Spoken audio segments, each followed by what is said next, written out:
Subscribe now and press the bell icon. Never miss an update. Subscribe now and press the bell icon. Never miss an update. नमस्कार साथियों, स्वागत करता हूं सबका इस YouTube channel पर जिसका नाम है स्टडी विद पीएन लोधा। मित्रों, रीट शिक्षक भर्ती 2021 हेतु लेवल फर्स्ट का ये मॉडल पेपर 3 आज आपके लिए लेकर आया हूं। संपूर्ण सिलेबस से 150 प्रश्न, शानदार प्रश्न देखने को मिलेंगे। साइकोलॉजी के, पर्यावरण के, गणित के, हिंदी के, संस्कृत के, सभी के 30-30 क्वेश्चन बिल्कुल सिलेबस के अकॉर्डिंग यहाँ पर आपको मिलने वाले हैं। तो अगर आप वाकई रीट भर्ती में मेरिट लाना चाहते हो तो इस वीडियो को जरूर देखें साथियों। इस वीडियो को क्या मैंने प्लेलिस्ट बना रखी है मेगा टेस्ट के नाम से। लेवल 1 के लिए अलग है, लेवल 2 के लिए अलग है, लेवल 2 में SST साइंस मैथ के लिए अलग अलग है। तो आप पिछले मॉडल पेपर आप वहाँ पर देख सकते हो, पूरे 150 प्रश्नों के हैं। मित्रों, मैं गारंटी देता हूँ कि यहाँ पर आप 120 प्लस अंक ला सकते हो लगातार पूरे वीडियो को देख करके। ठीक है, शुरू करते हैं। रीट वालों के लिए अमृत का काम करने वाला है ये वीडियो। तो साथियों, अगर आपने हमारे channel study with PN Lodha को सब्सक्राइब नहीं किया है, इसी तरह के वीडियो बिल्कुल निःशुल्क पाने के लिए हमारे चैनल को सब्सक्राइब करें और बेल आइकन दबा लें ताकि आपके पास नए वीडियो के नोटिफिकेशन पहुंच सके। तो शुरू करते हैं साथियों। साइकोलॉजी के सबसे पहले 30 क्वेश्चन देखेंगे, फिर हिंदी के क्वेश्चन देखेंगे, साइकोलॉजी, फिर आपके हिंदी आती है, फिर आपके संस्कृत, फिर आपके मैथ आती है और लास्ट में ईवीएस के क्वेश्चन इस बार बहुत ही शानदार है। साइकोलॉजी के क्वेश्चन बिल्कुल नवीनतम पैटर्न पर आपको मिलेंगे।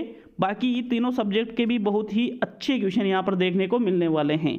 तो आपके साइकोलॉजी में प्रथम प्रश्न आता है साथियों, वाइगोत्स्की ने बाल विकास के बारे में कहा है।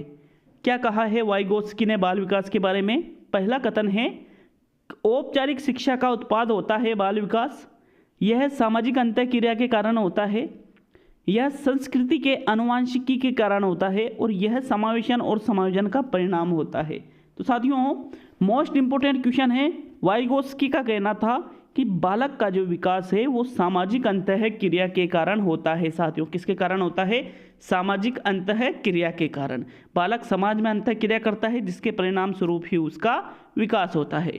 तो आपका दूसरा विकल्प इसमें सही है साथियों, प्रश्न 1 में। नेक्स्ट प्रश्न नंबर 2 देखेंगे, अधिगम को प्रभावित नहीं करता है प्रेरणा, खोज, विषय वस्तु की प्रकृति और उपयुक्त में से कोई नहीं।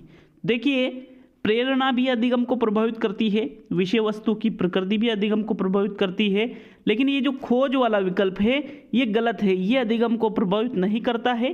अतः आपका यहाँ पर विकल्प नंबर 2 बिल्कुल सही आंसर है साथियों। इस प्रश्न पर हो सकता है आपको डाउट हो, लेकिन वाकई इसका दूसरा ही विकल्प सही रहेगा प्रश्न नंबर 2 में। मित्रों, वीडियो अच्छा लगता है तो लाइक शेयर करना बिल्कुल नहीं भूले। मैं अपना काम कर रहा हूँ, आप अपना 1 मिनट का टाइम निकालकर आप अपना काम जरूर कर दीजिएगा। नेक्स्ट प्रश्न नंबर 3 पे देखेंगे। आपका थर्ड वाला प्रश्न है, शानदार प्रश्न मिलेंगे सारे प्रश्न। क्रिया की सफलता से संतोष एवं असफलता से असंतोष होता है। इस कथन में थॉर्नडाइक का कौन सा कथन प्रदर्शित हो रहा है? अभ्यास का नियम, तत्परता का नियम, प्रभाव का नियम और उपरोक्त में से कोई नहीं। तो देखिए, सफलता से संतोष और असफलता से असंतोष, तो ये होता है साथियों प्रश्न नंबर 3 में आपका तीसरा विकल्प सही रहेगा, प्रभाव या परिणाम का नियम इसको कहा जाता है कि अगर व्यक्ति को परिणाम अच्छा मिलता है तो उसे संतुष्टि की प्राप्ति होती है और परिणाम उसके जो वो सोचता है वैसा उसको परिणाम नहीं मिलता है, उसको असफलता मिलती है तो उसे असंतोष आता है। तो तीसरा विकल्प आपका सही है प्रश्न 3 में। नेक्स्ट प्रश्न नंबर 4 पे चलते हैं। आपके चौथा प्रश्न है साथियों, वाइगोत्स्की संज्ञानात्मक विकास के सिद्धांतों को कहा जाता है कि जो वाइगोत्स्की ने संज्ञानात्मक विकास के सिद्धांत दिए हैं उनको किस नाम से जाना जाता है? प्रतिक्रिया सिद्धांत, सामाजिक सांस्कृतिक सिद्धांत, दृश्य प्रतिमा सिद्धांत और उपयुक्त में से कोई नहीं। तो जो पहला क्वेश्चन था वहां पर ही मैंने बता दिया था कि वाइगोत्स्की ने बाल विकास किसका परिणाम माना है? सामाजिक सांस्कृतिक की अंतःक्रिया का। तो इसका दूसरा विकल्प सही है साथियों प्रश्न नंबर 4 में। देखिए, सामाजिक सांस्कृतिक सिद्धांत के नामों से इनके संज्ञानात्मक सिद्धांतों को जाना जाता है। अगला प्रश्न देखेंगे मित्रों, प्रश्न नंबर 5वां प्रश्न है, आवश्यकता के अनुसार अभिप्रेरणा का आरंभ होता है। छात्र की भी आवश्यकता जिसे उसको सर्वप्रथम उसे पूरा करना चाहिए संबंधित है सामाजिक सम्मान, शारीरिक और आत्मानुभूति। तो प्रश्न क्या पूछ रहा है सीधा सा यहाँ पर कि छात्र को किस आवश्यकता को सर्वप्रथम पूरा करना चाहिए। तो सबसे पहले छात्र हो या कोई और हो, वो शारीरिक आवश्यकता की पूर्ति सबसे पहले करता है। सबसे पहले देखिए शारीरिक आवश्यकता की पूर्ति कर रहा है बालक, फिर उसके बाद में वो सुरक्षा संबंधी आवश्यकता की पूर्ति करता है, फिर वो प्रेम संबंधी वो जो आवश्यकता है उसकी पूर्ति करता है, फिर सम्मान और फिर आत्मानुभूति अंत में। तो तीसरा विकल्प आपका यहाँ पर सही रहेगा। मैस्लो ने जो सिद्धांत दिया था उससे संबंधित एक क्वेश्चन है साथियों। नेक्स्ट प्रश्न नंबर 6 पे चलते हैं। कक्षा 1 से 5 तक 1 किलोमीटर तथा कक्षा 6 से 8 तक 3 किलोमीटर के दायरे में विद्यालय को किस रूप में परिभाषित किया गया है। प्रारंभिक विद्यालय, उच्च प्राथमिक विद्यालय, नेबरहुड विद्यालय और इनमें से कोई नहीं। तो साथियों कक्षा 1 से 5 तक 1 किलोमीटर और 6 से 8 तक 3 किलोमीटर के दायरे में जो विद्यालय होते हैं उसको नेबरहुड विद्यालय कहा जाता है। क्या कहा जाता है? नेबरहुड मतलब पड़ोसी विद्यालय भी आप उसको कह सकते हो। तीसरा विकल्प यहाँ पर आपका सही रहेगा प्रश्न नंबर 6 में। नेक्स्ट प्रश्न 7 पर चलते हैं। व्यक्तित्व का शाही डब्बा परीक्षण किसकी देन है? गिलबर्ट मरे, अल्फ्रेड एडलर, हरमन रोर्शा और वुडवर्थ। तो साथियों व्यक्तित्व का शाही डब्बा परीक्षण देने वाले थे हरमन रोर्शा, जो कि एक प्रक्षेपी परीक्षण है मित्रों। कौन सा परीक्षण है? प्रक्षेपी परीक्षण है। और यहाँ पर व्यक्तित्व का मापन अचेतन मन के आधार पर किया जाता है। तो तीसरा विकल्प आपका सही रहेगा प्रश्न नंबर 7 में। अगला प्रश्न देखेंगे मित्रों, प्रश्न नंबर 8। 8वां प्रश्न है व्यक्तित्व शब्द की उत्पत्ति लैटिन भाषा के किस शब्द से हुई है? पर्सोना, पर्सन, पर्सनल और पर्सनैलिटी। तो साथियों जो पर्सोना शब्द है लैटिन भाषा का, उससे ही व्यक्तित्व शब्द की उत्पत्ति हुई है। कौन से शब्द से? पर्सोना शब्द से। प्रथम विकल्प सही है। और इसका अर्थ क्या होता है साथियों? पर्सोना का अर्थ मुखौटा क्या होता है, यह भी याद रखना है आपको। इसका अर्थ मुखौटा या नकाब या नकली चेहरा भी आप इसको कह सकते हो। नेक्स्ट प्रश्न 9। अभिप्रेरणा के कर्षण सिद्धांत का प्रतिपादन करता है? अंतर्निहित सिद्धांत, उद्वेलन सिद्धांत, प्रत्याशा सिद्धांत और आवश्यक सोपान सिद्धांत। तो साथियों देखिए अभिप्रेरणा के कर्षण सिद्धांत का प्रतिपादन कौन सा सिद्धांत करता है, आपसे ये क्वेश्चन पूछा गया है। और इसका जो सही आंसर है वो रहेगा प्रत्याशा सिद्धांत। जो अभिप्रेरणा का प्रत्याशा सिद्धांत है यही कर्षण सिद्धांत का प्रतिपादन करता है। आपका तीसरा विकल्प सही रहेगा प्रश्न नंबर 9 में। अगला प्रश्न देखेंगे मित्रों, प्रश्न नंबर 10। 10वां क्वेश्चन शानदार क्वेश्चन है। CAT जो बालक अंतर्बोध परीक्षण है, इसमें 3 से 10 वर्ष की आयु के बालकों के लिए ये बनाया गया है। इसमें कार्ड प्रतिस्थापित किए गए हैं। सजीव वस्तुओं के स्थान पर जानवरों को, व्यक्तियों के स्थान पर जानवरों को, पुरुषों के स्थान पर महिलाओं को और महिलाओं के स्थान पर वयस्कों को। तो साथियों जो CAT परीक्षण है इसमें व्यक्तियों के स्थान पर जानवरों के कार्ड को प्रतिस्थापित किए गए हैं। दूसरा विकल्प सही रहेगा। ये भी बहुत ही इंपॉर्टेंट क्वेश्चन है साथियों। मैं कह रहा हूं कि आपको बहुत ही शानदार क्वेश्चन देखने को मिलेंगे। पूरा मूल्यांकन आपका खुद का हो सकता है अगर आप इस टेस्ट को पूरा करते हो तो। नेक्स्ट प्रश्न नंबर 11 आपके 11वां प्रश्न है। एक बालक जिसकी दृश्य संसार की शुद्धता से प्रत्यक्षित करने की क्षमता अधिक है वह भाषात्मक बुद्धि में उच्च होगा, संगीतात्मक बुद्धि में उच्च होगा, स्थानीय बुद्धि में उच्च होगा और उपयुक्त में से कोई नहीं। तो साथियों जो बालक दृश्य संसार की शुद्धता से प्रत्यक्षित करने की क्षमता ज़्यादा रखता है उसमें स्थानीय बुद्धि उच्च होती है। कौन सी बुद्धि उच्च होती है? स्थानीय बुद्धि। तीसरा विकल्प आपका सही रहेगा प्रश्न नंबर 11 में मित्रों। साथियों अगला प्रश्न देखेंगे, प्रश्न नंबर 12। 12वां प्रश्न है क्रोध को सहज प्रवृत्ति माना है? मैकार्टनी ने, मैकडूगल ने, वुडवर्थ ने या आलपोर्ट ने? देखिए क्रोध एक सहज प्रवृत्ति है ऐसा मानने वाले थे मैकडूगल। दूसरा विकल्प आपका सही है इसमें। मैकडूगल का नाम आप अच्छी तरह से जानते होंगे। मैकडूगल ने जो कि संवेग और मूल प्रत्ययों के बारे में बताने में इनका बहुत ही योगदान है साथियों। तो क्रोध भी एक तरह का संवेग है साथियों, इसलिए दूसरा विकल्प आपका यहाँ पर सही रहेगा।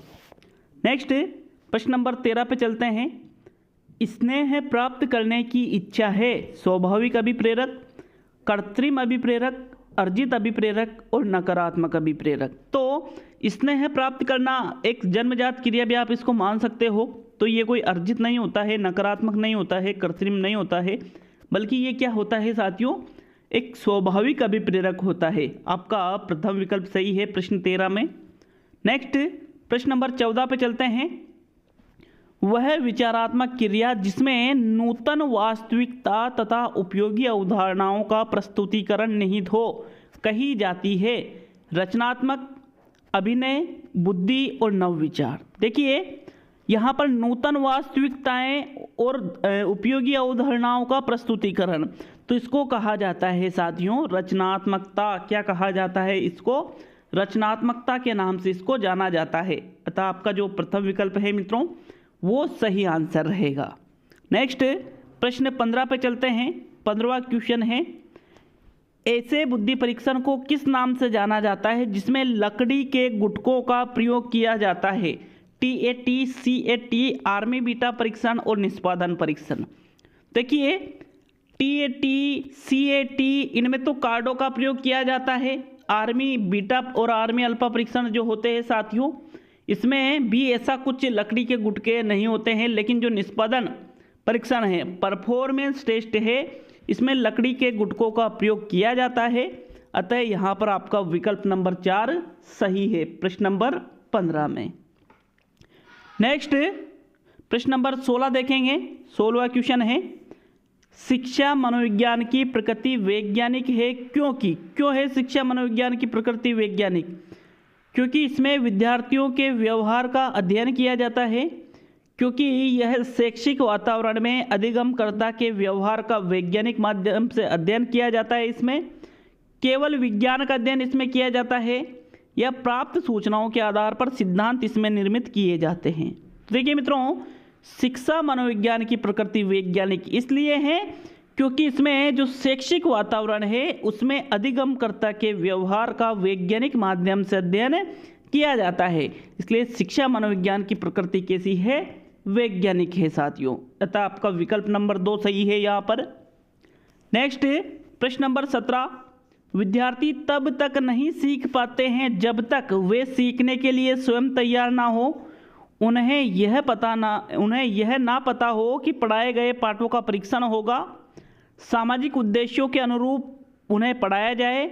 माता पिता घर पर विद्यालय संबंधित प्रश्न नहीं करें। तो देखिए विद्यार्थी तब तक नहीं सीखता है, आपने देखा होगा तत्परता का नियम, जब तक मानसिक रूप से सीखने के लिए आप तैयार नहीं हो आपको कोई नहीं सिखा सकता। तो यही आंसर रहेगा, वे जब तक वे सीखने के लिए तैयार न हो उनको आप नहीं सिखा सकते हो साथियों। तो प्रथम विकल्प सही है इसमें। नेक्स्ट प्रश्न नंबर 18, मुफ्त एवं अनिवार्य शिक्षा अधिनियम को राष्ट्रपति द्वारा मंजूरी कब दी गई थी? मई 2009, मई 2010, अगस्त 2009 और अगस्त 2010। तो साथियों RT 2009 को आपने अच्छी तरह से पढ़ रखा होगा। इसको हमारे जो उस टाइम पे राष्ट्रपति जी थे उन्होंने अगस्त 2009 को मंजूरी दी थी। कब दी थी? अगस्त 2009 को। आपका तीसरा विकल्प सही है प्रश्न संख्या 19 में। मित्रों नेक्स्ट प्रश्न नंबर 19 पे चलते हैं। 19वां क्वेश्चन है, समूह कारक सिद्धांत के अतिरिक्त थ्रस्टन का नाम क्यों प्रसिद्ध है? क्योंकि इन्होंने त्रिआयामी सिद्धांत दिया था, इन्होंने मात्रात्मक सिद्धांत दिया था, फैक्टर एनालिसिस इन्होंने किया था, या मानसिक योग्यता के कारण। तो बताइए राइट आंसर कि जो थ्रस्टन है उनका नाम समूह कारक सिद्धांत के अलावा और इन्होंने क्या किया कि इनका नाम प्रसिद्ध है। तो मित्रों प्रश्न नंबर 19 में आपका तीसरा विकल्प सही रहेगा, फैक्टर एनालिसिस के कारण। फैक्टर एनालिसिस इन्होंने किया था इसलिए ये प्रसिद्ध है साथियों। अतः आपका तृतीय विकल्प यहाँ पर सही है प्रश्न संख्या 19 में।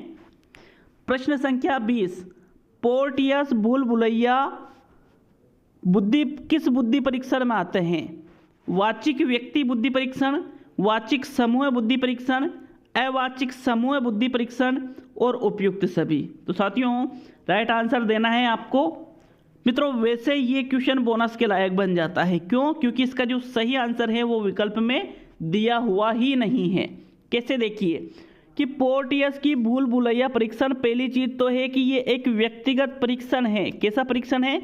व्यक्तिगत और अवाचिक परीक्षण है। व्यक्तिगत अवाचिक इसमें ऑप्शन में नहीं है, या फिर व्यक्तिगत क्रियात्मक भी आप इसको कह सकते हो साथियों।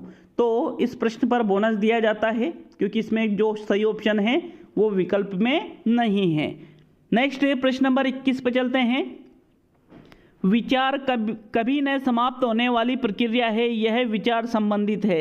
अंतर संबंध का सिद्धांत, एकीकरण का सिद्धांत, अंतःक्रिया का सिद्धांत और निरंतरता का सिद्धांत। तो प्रश्न क्या पूछ रहा है, आप आराम से इसको उत्तर दे सकते हो कि कभी न समाप्त होने वाली प्रक्रिया का मतलब क्या हुआ कि ये लगातार चलता रहता है, और लगातार मतलब यहाँ पर कौन सा सिद्धांत हो गया साथियों, निरंतरता का सिद्धांत इसमें हो जाता है।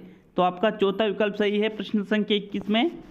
प्रश्न संख्या 22 पर आता है। क्रेशमर के अनुसार स्थूलकाय प्रकार के व्यक्ति होते हैं, क्रोधी होते हैं, प्रसन्नचित्त होते हैं, चिड़चिड़े होते हैं या तटस्थ होते हैं। तो साथियों जो क्रेशमर ने व्यक्तित्व का वर्गीकरण किया है उसके अनुसार इन्होंने जो स्थूलकाय प्रकार के व्यक्ति बताए हैं ये प्रसन्नचित्त होते हैं। कैसे होते हैं, प्रसन्नचित्त होते हैं। अतः आपका जो सेकंड विकल्प है मित्रों वो सही रहेगा। तो आप कमेंट करके भी बताएं कि ये जो 150 प्रश्नों के जो टेस्ट बन रहे हैं क्या वाकई में ये बहुत ही लाभकारी सिद्ध हो रहे हैं या फिर मज़ा नहीं आ रहा है साथियों, ज़रूर कमेंट करके बताएं हमें। नेक्स्ट प्रश्न नंबर 23। अधिगम की निर्योग्यता का लक्षण है भागने की प्रवृत्ति होना, अशांत, ऊर्जावान एवं विध्वंसक होना, अवधान संबंधी बाधा या विकार होना और अभिप्रेरणा का विकास। तो साथियों अधिगम निर्योग्यता का यहाँ पर साफ साफ लक्षण दिख रहा है। अवधान संबंधी बाधा या विकार जिन लोगों में होता है वो अधिगम निर्योगी भी होते हैं। तो आपका तीसरा विकल्प सही रहेगा 23 में। ये ज़्यादा देर तक एक जगह ध्यान केंद्रित नहीं कर पाते हैं साथियों। नेक्स्ट प्रश्न नंबर 24। अधिगम का संपोषक सिद्धांत दिया था लेस्ले, गेट्स, वुडवर्थ और CL हल। तो संपोषक सिद्धांत यहाँ पर आप आसानी से बता सकते हो, थोड़ा सा नाम चेंज कर दिया है साथियों। इसका राइट आंसर है CL हल। संपोषक सिद्धांत का मतलब होता है जिसमें पुनर्बलन देने का कार्य किया जाता है, और पुनर्बलन किस में दिया जाता है, CL हल के सिद्धांत में दिया जाता है। अतः यहाँ पर आपका चौथा विकल्प सही है प्रश्न संख्या 24 में। मित्रों नेक्स्ट प्रश्न नंबर 25। सृजनात्मकता के संबंध में सही कथन नहीं है। जो कथन सही नहीं है उसका चयन कीजिए। सृजनात्मकता मौलिक होती है, सृजनात्मकता परिवर्तनशील होती है, सृजनात्मकता जीवन के प्रत्येक क्षेत्र में नहीं पाई जाती है, और सृजनात्मकता उत्पादन से संबंधित होती है। तो मित्रों देखिए सृजनात्मकता जीवन के प्रत्येक क्षेत्र में नहीं पाई जाती है ये कथन गलत है, और यहाँ क्या पूछा है, सही कथन नहीं है, मतलब जो गलत कथन है उसका चयन करना था, और आपका तीसरा कथन गलत है साथियों। सृजनात्मकता जीवन के प्रत्येक क्षेत्र में जरूर होती है साथियों, चाहे वो कम हो या ज़्यादा हो वो अलग चीज़ हो जाती है। अतः आपका तीसरा विकल्प सही है प्रश्न 25 में। नेक्स्ट प्रश्न नंबर 26वां क्वेश्चन है साथियों आपके। प्रगतिशील शिक्षा के संबंध में निम्न में से कौन सा कथन जॉन डीवी के अनुसार उचित है। प्रगतिशील शिक्षा के बारे में आपसे पूछा है। कक्षा में शिक्षार्थियों का निरीक्षण करना चाहिए ना कि सुनना।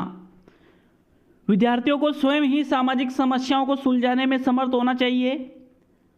कक्षा का वातावरण प्रजातांत्रिक नहीं होना चाहिए, और जिज्ञासा विद्यार्थियों के स्वभाव में अंतर्निहित नहीं होती अपितु इसका संवर्धन करना चाहिए। तो साथियों प्रगतिशील शिक्षा का मतलब होता है छात्रों को स्वयं ही सामाजिक समस्याओं को सुलझाने में समर्थ होना चाहिए। देखिए प्रजातांत्रिक नहीं होना चाहिए, जिज्ञासा छात्रों में स्वभाव में नहीं होती है, ये तो गलत चीज़ें हो जाती हैं, और कक्षा में शिक्षार्थियों का निरीक्षण करना चाहिए ना कि सुनना। तो साथियों प्रगतिशील शिक्षा के बारे में ओनली जो दूसरा कथन है वही हमको सही लग रहा है कि छात्र स्वयं ही सामाजिक समस्याओं को सुलझाने में समर्थ हो। अतः आपका दूसरा विकल्प इसमें सही है। नेक्स्ट प्रश्न नंबर 27 पे चलते हैं। साइकोलॉजी शब्द की उत्पत्ति किस भाषा से हुई है। लैटिन, हिंदी, अंग्रेजी और जर्मनी। तो मित्रों यहाँ पर विकल्पों को देखते हुए आपका प्रथम विकल्प सही है। यहाँ पर लैटिन भाषा से साइकोलॉजी शब्द की उत्पत्ति हुई है। आपका साइको प्लस लोगस दो शब्दों से मिलकर बना है, ठीक है, साइकोलॉजी। आपका प्रथम विकल्प सही है प्रश्न नंबर 27 में। अगला प्रश्न देखेंगे मित्रों, प्रश्न नंबर 28। बालक के व्यक्तित्व अध्ययन की मनोवैज्ञानिक विधि है। निर्धारण, मापनी, प्रश्नावली, प्रयोगात्मक विधि और परियोजना विधि। तो साथियों यहाँ पर मनोवैज्ञानिक बतानी है, वैज्ञानिक विधि नहीं बतानी है आपको, इस चीज़ का विशेष ध्यान रखें। वैज्ञानिक नहीं बतानी है, कौन सी बतानी है, मनोवैज्ञानिक। तो साथियों मनोवैज्ञानिक विधि है यहाँ पर निर्धारण मापनी। प्रथम विकल्प आपका सही रहेगा प्रश्न नंबर 28 में। अगर आप सोचते हो कि इसमें प्रश्नावली या प्रयोजना आ जाएगी तो ये यहाँ पर मनोवैज्ञानिक विधियों में नहीं आती है साथियों। नेक्स्ट प्रश्न नंबर 29 चलते हैं। वैचारिक क्रिया की अवस्था है 0 से 2 वर्ष, 2 से 7 वर्ष, 7 से 11 वर्ष और 11 से 15 वर्ष। तो मित्रों वैचारिक क्रिया की अवस्था बताना है। देखिए 2 से 7 वर्ष की जो अवस्था है वो होती है वैचारिक उदय की अवस्था। इस अवस्था में बालक के अंदर नए नए विचार उत्पन्न होते हैं। और 7 से 11 वर्ष की जो अवस्था होती है वो होती है वैचारिक क्रिया की अवस्था। वो अपने विचारों पर क्रिया करना यहाँ पर लग जाता है, इसलिए इसको वैचारिक क्रिया की अवस्था भी कहा जाता है। अतः आपका तीसरा विकल्प सही है प्रश्न नंबर 29 में। और साइकोलॉजी का अंतिम प्रश्न है, विभिन्न वस्तुओं और विचारों के बीच जटिल संबंधों को समझने की मानसिक क्षमता ही बुद्धि है। यह कथन किसका है? स्पीयरमैन, थॉर्नडाइक, बिनेवे, साइमन और थ्रस्टन। तो साथियों उपरोक्त जो बुद्धि के संबंध में परिभाषा दी गई है ये परिभाषा थ्रस्टन के द्वारा दी गई है। तो ये चौथा विकल्प सही है। ये साइकोलॉजी के 30 क्वेश्चन थे, लिख लीजिए आप कितने क्वेश्चन सही हुए हैं, फिर कमेंट बॉक्स में हमें ज़रूर बताइए। 30 क्वेश्चन यहाँ पे मैंने करा दिए हैं। अब देखते हैं साथियों हिंदी के 30 प्रश्नों को, जो प्रश्न संख्या 61 से लेकर के प्रश्न संख्या 31 से लेकर के 60 तक आपके चलने वाले हैं। तो चलते हैं हिंदी शिक्षण पर। तो मित्रों आ गए हैं हम भाषा फर्स्ट हिंदी के अंतर्गत। अगर आपके भाषा फर्स्ट हिंदी नहीं है, भाषा सेकंड हिंदी है, तो भी ये वीडियो आपके लिए बहुत ही उपयोगी है। शुरू करते हैं। हिंदी के 30 प्रश्नों को भी देखेंगे, फिर संस्कृत के देखेंगे साथियों। तो आपके प्रश्न नंबर 31 आता है, कौन विदेशी शब्द है? शब्द, धर्म, अंदाज और प्रकृति।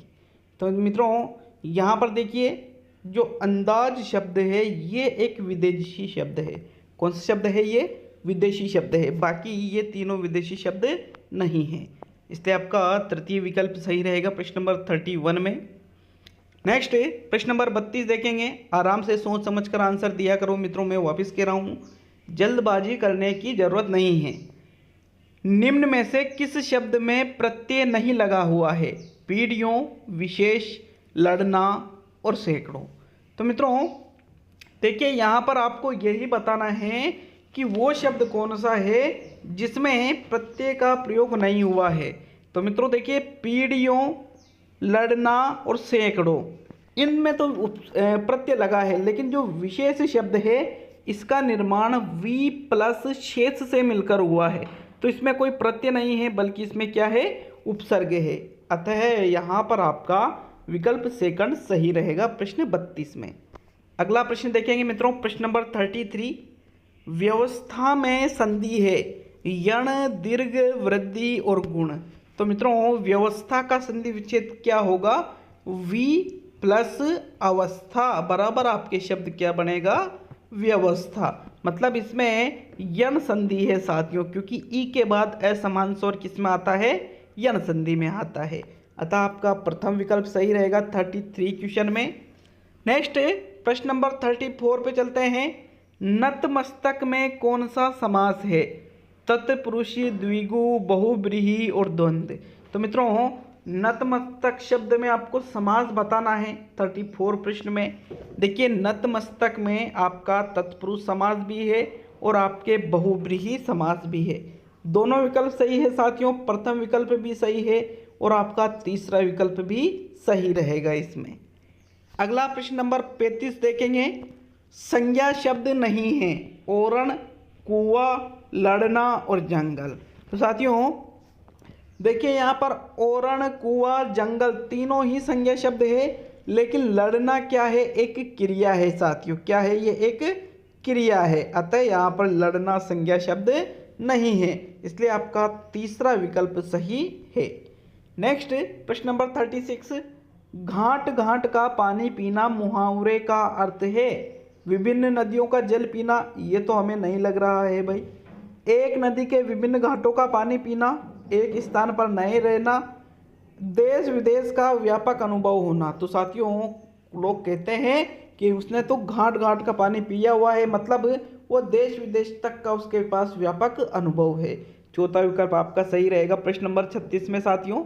नेक्स्ट प्रश्न नंबर 37 पे चलते हैं। आपके प्रश्न नंबर 37 आता है मित्रों। 37वां क्वेश्चन क्या है? मैं उस लड़की से मिला था जिसकी किताब खो गई थी। यह वाक्य है, सरल वाक्य है, मिश्र वाक्य है, संयुक्त वाक्य है या कृतिवाच्य है? तो साथियों, मैं उस लड़की से मिला था जिसकी किताब खो गई थी, इसमें मिश्र वाक्य है क्योंकि एक वाक्य दूसरे वाक्य पर निर्भर है, संबंध बताया जा रहा है दोनों में मित्रों, इसलिए आपका सेकंड विकल्प यहाँ पर सही रहेगा। ठीक है, नेक्स्ट प्रश्न नंबर 38 पे चलते हैं।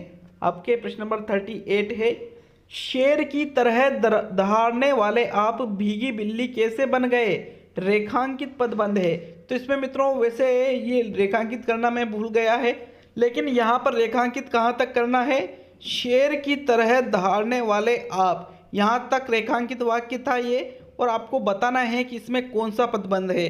तो पदबंध देखने के लिए देखिए, विशेषण, सर्वनाम, संज्ञा और क्रिया, कौन सा पदबंध है आपको पदबंध देखना है। तो आप वाक्य के अंत में जो लास्ट शब्द होता है, जैसे यहाँ है आप शब्द, तो आप क्या है? एक सर्वनाम है, मतलब ये सर्वनाम पदबंध का उदाहरण है साथियों।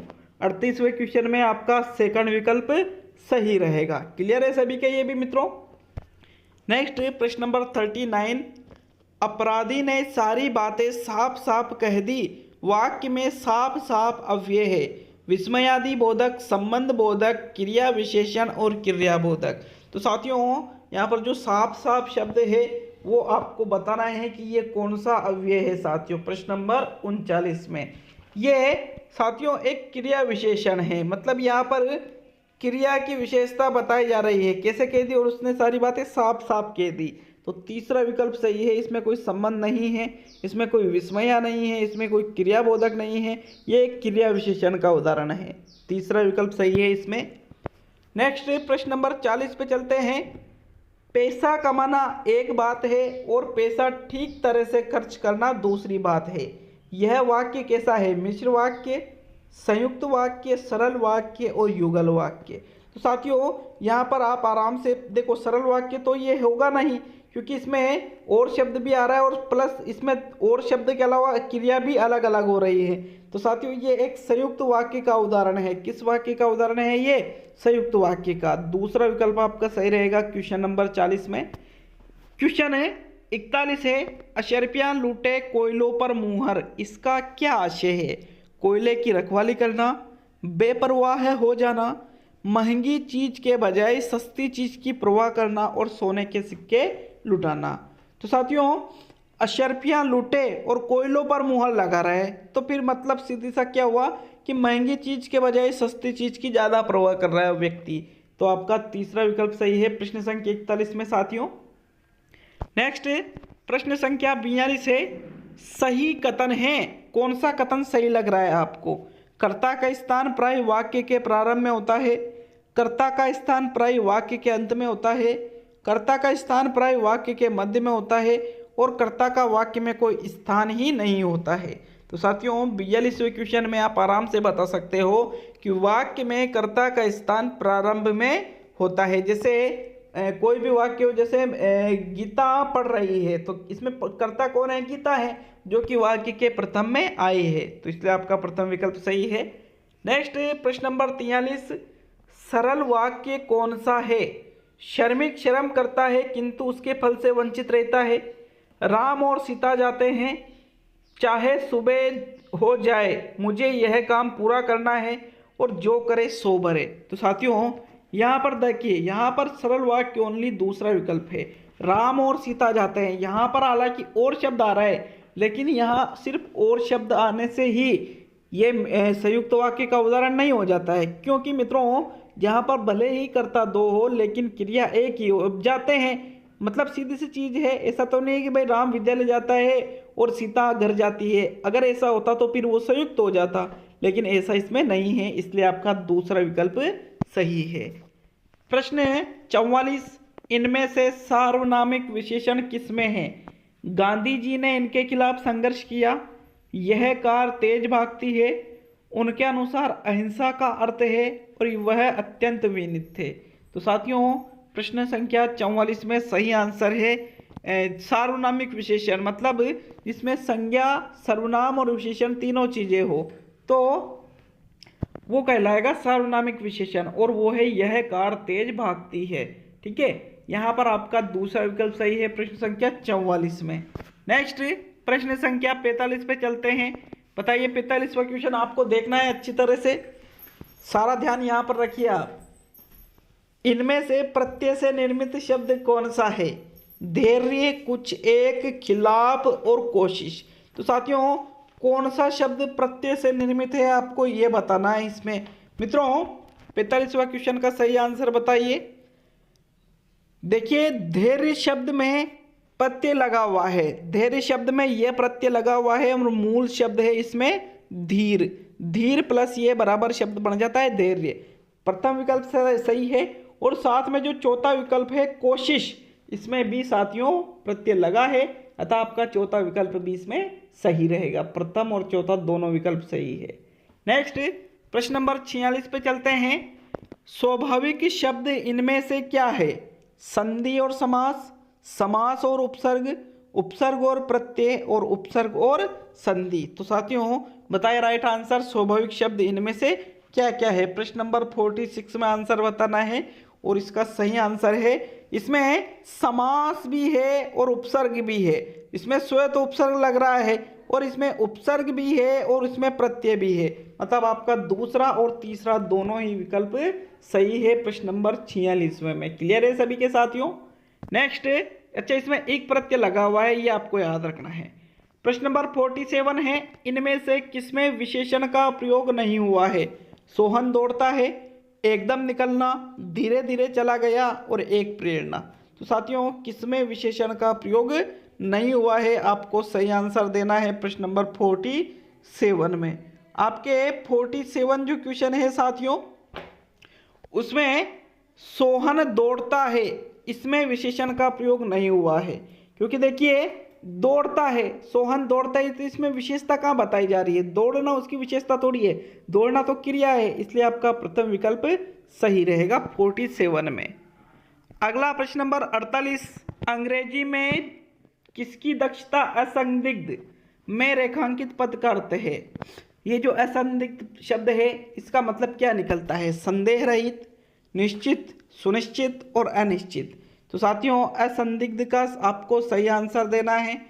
असंदिग्ध का सही आंसर इसमें बताइए प्रश्न नंबर 48 में। आपके 48वें क्वेश्चन में राइट आंसर है संदेह रहित। असंदिग्ध का मतलब क्या होता है?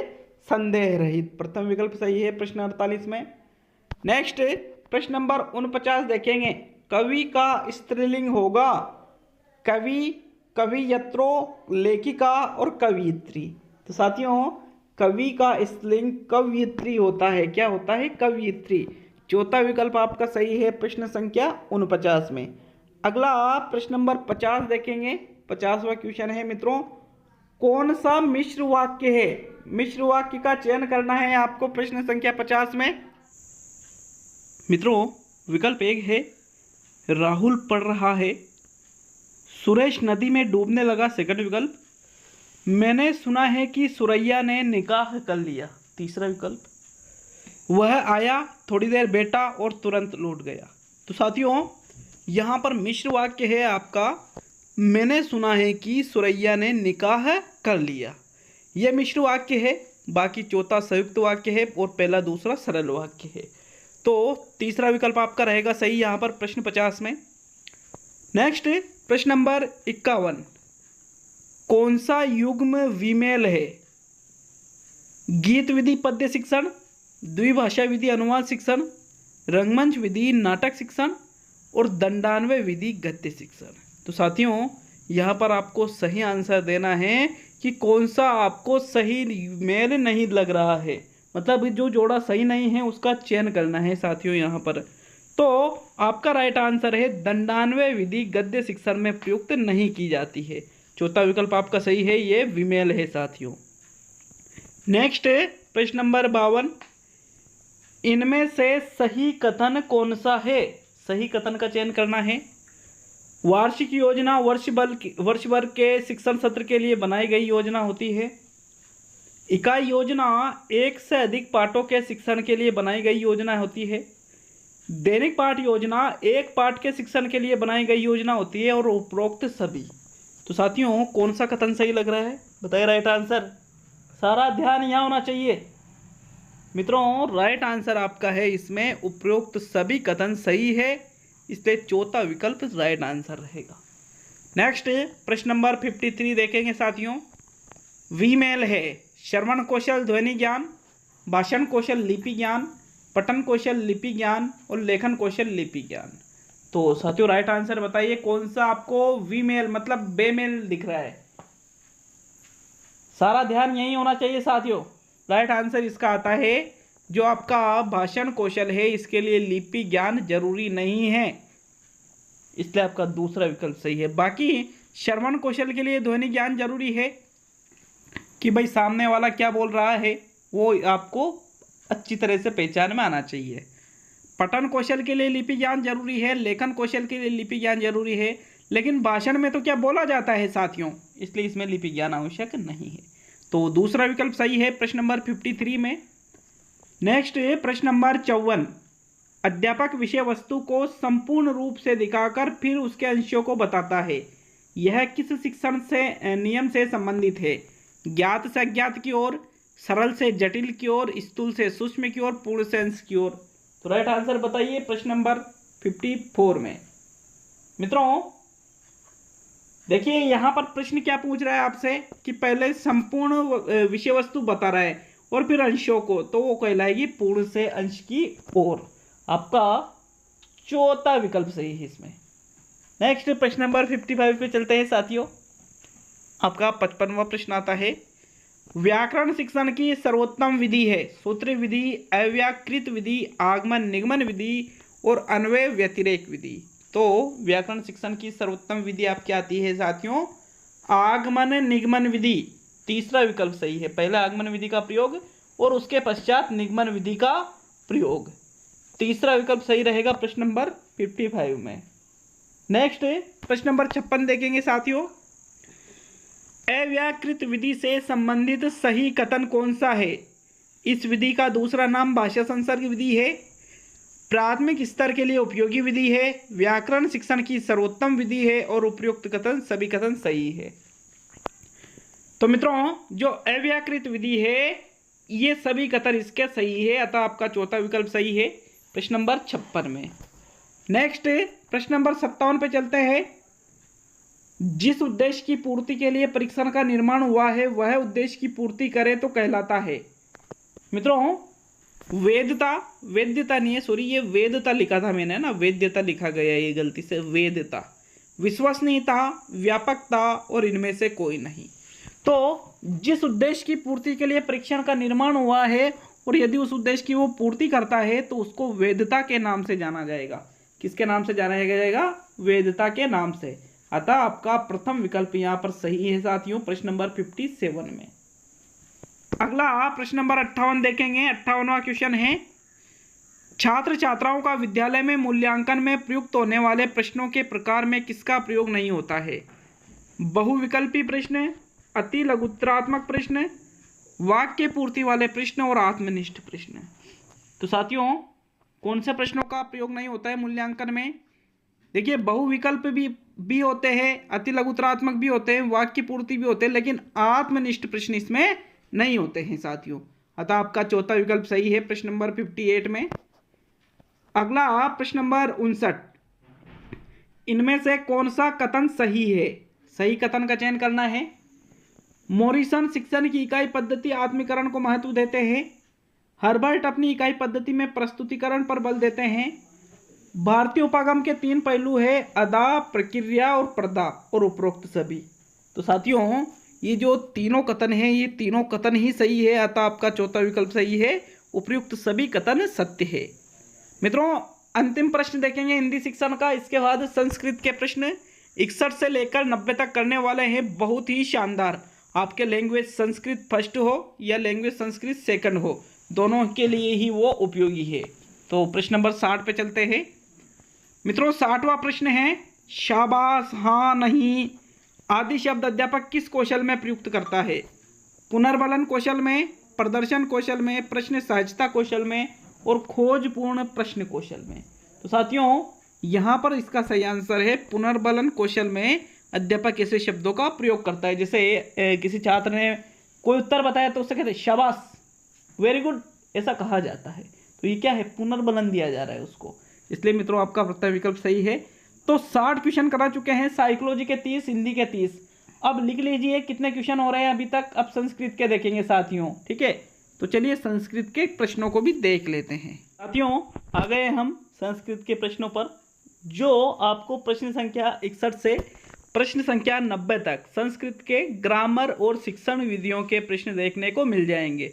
तो वीडियो को पूरा देखिएगा। मैं कह रहा हूँ कि पूरे 150 प्रश्न देखे हुए तो आपको लगेगा कि बिल्कुल रीड का पेपर ही दिया हमने, बिल्कुल ऐसा फील आ जाएगा, गारंटी देता हूँ।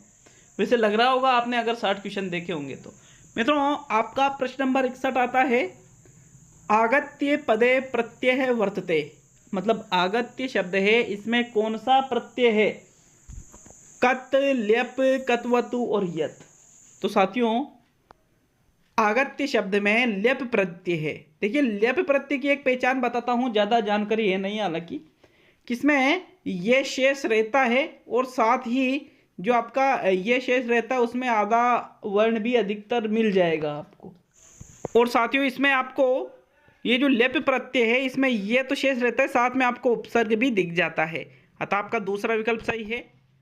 नेक्स्ट प्रश्न नंबर 62, तंडुलान पदे का विभक्ति। तंडुलान पद में कौन सी विभक्ति है? पंचमी, चतुर्थी, षष्ठी और द्वितीया। तो साथियों राइट आंसर बताना है आपको। जो तंडुलान शब्द है इसमें आपके द्वितीया विभक्ति है। कौन सी विभक्ति है साथियों? द्वितीय विभक्ति है, अतः आपका चौथा विकल्प यहाँ पर सही रहेगा।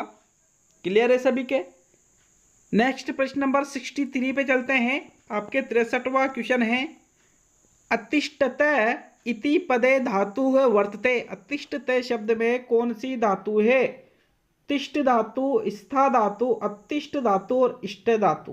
तो साथियों यहाँ पर इसका सही आंसर है अतिष्ठत शब्द में स्था धातु होती है। कौन सी धातु होती है? स्था। देखिए तिष्ठ, अतिष्ठ, इष्ट ऐसी कोई धातु नहीं होती है, इसलिए आपको ये भी याद रखना पड़ेगा। प्रश्न नंबर आपके 63 में आपका सेकंड विकल्प सही रहेगा साथियों। नेक्स्ट प्रश्न देखेंगे, प्रश्न नंबर 64, 64वां क्वेश्चन है साथियों, तद्वचनानि पदे संधिरस्ति। तद्वचनानि पद में कौन सी संधि है? राइट आंसर देना है यहाँ पर आपको। शचुत्व संधि, जशत्व संधि, शटुत्व संधि और अनुनासिक संधि। तो मित्रों तद्वचनानि जो पद है इसमें आपके कौन सी संधि है? मित्रों यहाँ पर इसका सही आंसर है आपके दूसरा विकल्प, जशत्व संधि है। इसमें कौन सी संधि है? जशत्व। तो आपके दूसरा विकल्प सही रहेगा प्रश्न नंबर 64 में। अगला प्रश्न नंबर 65 देखेंगे साथियों। 65वां क्वेश्चन है आपके, उपेक्ष पदे उपसर्ग है वर्तते। उपेक्ष पद में उपसर्ग है, ये बताना है आपको। उप, उ, उपेक्ष और उप। तो जो उपेक्ष शब्द है इसमें मित्रों उप उपसर्ग है। देखिए उप ये हलंत वाला ऐसा कोई उपसर्ग नहीं होता है, इसलिए आपका यहाँ पर विकल्प नंबर 4 सही रहेगा। क्लियर है सभी साथियों के? अगला प्रश्न देखेंगे मित्रों, प्रश्न नंबर 66, तत्रेक है पदे संधिरस्ति। ये जो तत्रेक है पद है इसमें संधि कौन सी है? दीर्घ संधि है, गुण संधि है, वृद्धि संधि है और यण संधि है। तो साथियों राइट आंसर बताना है आपको। तत्रेक शब्द में आपके वृद्धि संधि है।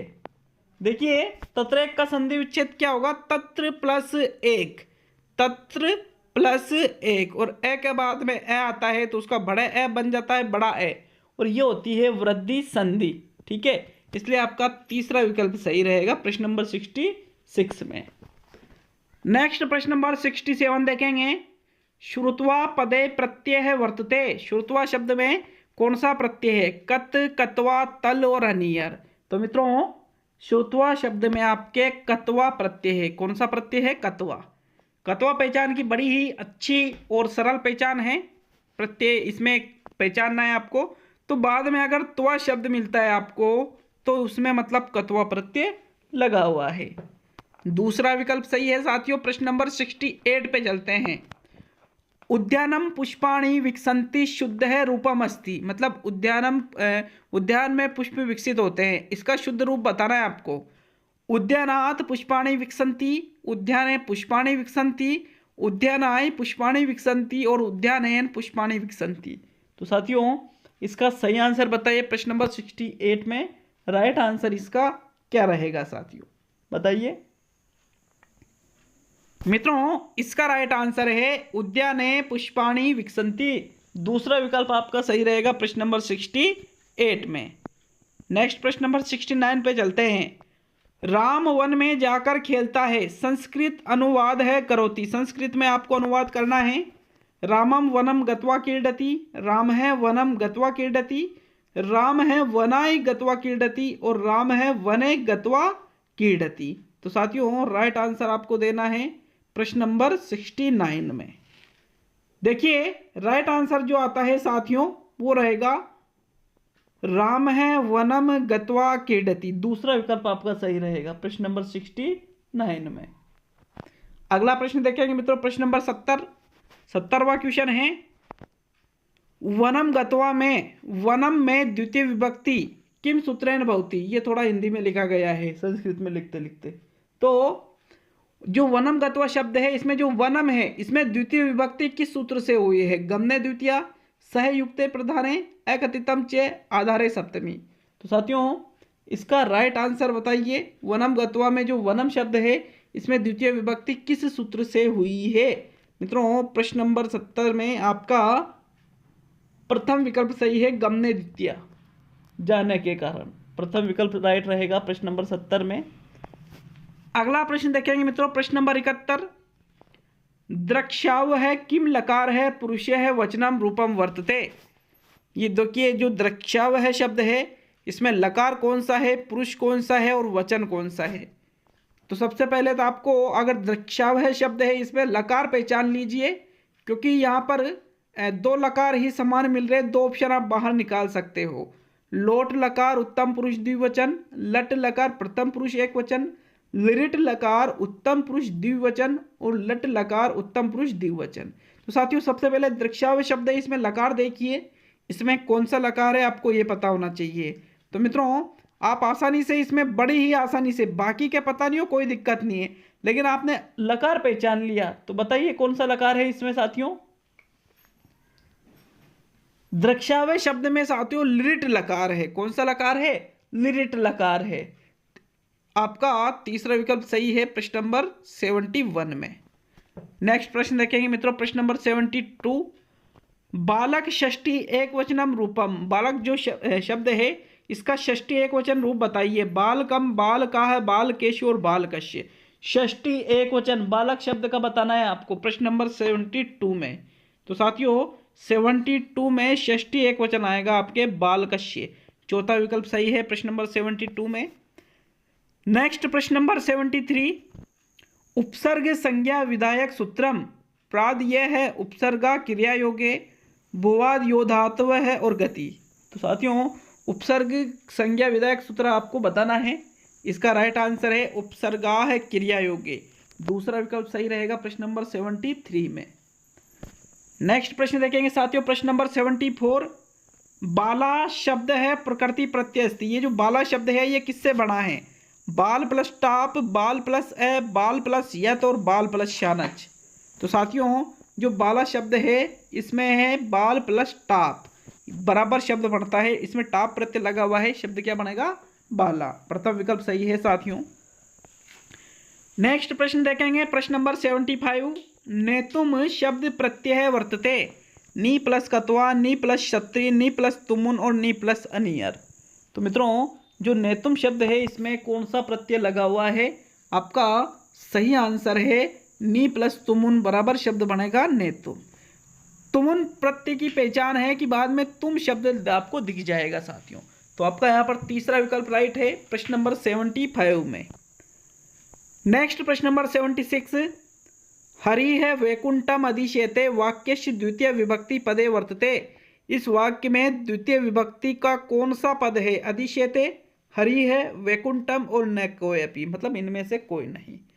तो मित्रों द्वितीय विभक्ति का यहाँ पर आपके पद आता है वैकुंठम, तीसरा विकल्प सही रहेगा। ठीक है, प्रश्न नंबर 76 में हरि है वैकुंठम अधिशेते में ये जो 3 शब्द है इसमें से द्वितीय विभक्ति किस में प्रयुक्त हुई है? वैकुंठम में। नेक्स्ट प्रश्न नंबर 77, उपसमिदम समास है, विग्रह है, वर्तते। उपसमिदम शब्द का समास विग्रह होगा। समीपम समिद है, समीप, समिद है समीपम और समिदस्य समीपम। तो साथियों उपसमिदम जो शब्द है इसका समास विग्रह आपको बताना है 77 में। मित्रों राइट आंसर बताइए। इसका राइट आंसर आता है समीद है समीपम, तीसरा विकल्प आपका सही रहेगा प्रश्न 77 में। नेक्स्ट प्रश्न नंबर 78, वाक्येषु प्रश्न निर्माणम कुरुत है। वाक्य से प्रश्न का निर्माण करिए। न्यायाधीश है, हरिश्चंद्र है, आसीत। तो आप बताइए कि प्रश्न निर्माण करोगे तो कौन सा शब्द लगाओगे? किम, कह, कम और केभ्य। तो साथियों राइट आंसर बताना है आपको। न्यायाधीश है, हरिश्चंद्र, आसीत, इससे प्रश्न निर्माण करना है। इससे साथियों इसका राइट आंसर है कह है, आपका दूसरा विकल्प सही है। नेक्स्ट प्रश्न नंबर 79 पे चलते हैं मित्रों। प्रश्न नंबर 79 आता है, रिक्त स्थानम पूर्ति कुरुत है। रिक्त स्थान की पूर्ति करना है, ये रिक्त स्थान है। फिर है कुलम नष्ट है, कुपुत्रेण, सुपुत्रेण, राजकुमार है और सर्वाणी।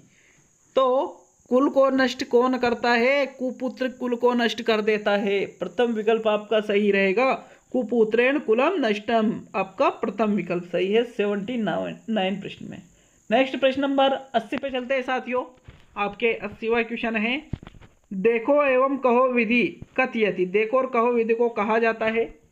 चित्र है विधि, अनुकरण है विधि, भाषा यंत्र है विधि और वर्णोच्चारण है विधि। तो साथियों देखो एवं कहो विधि को चित्र विधि कहा जाता है, क्योंकि इसमें चित्र को देखा जाता है और फिर कुछ कहा जाता है। नेक्स्ट प्रश्न नंबर 81, इंपॉर्टेंट क्वेश्चन है साथियों। ये बहुत ही इंपॉर्टेंट क्वेश्चन लाने वाला हूं। अब जो शिक्षण विधियों के प्रश्न आएंगे लिख लीजिए इनको। भारत देशस्य पाठ्य पुस्तक है विधि समर्थक है वर्तते।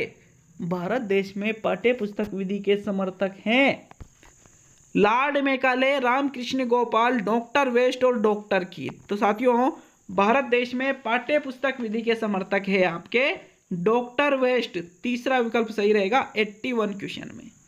ये इतना इंपॉर्टेंट क्वेश्चन है साथियों, रीड भर्ती में आने के पूरे चांस है इस क्वेश्चन के।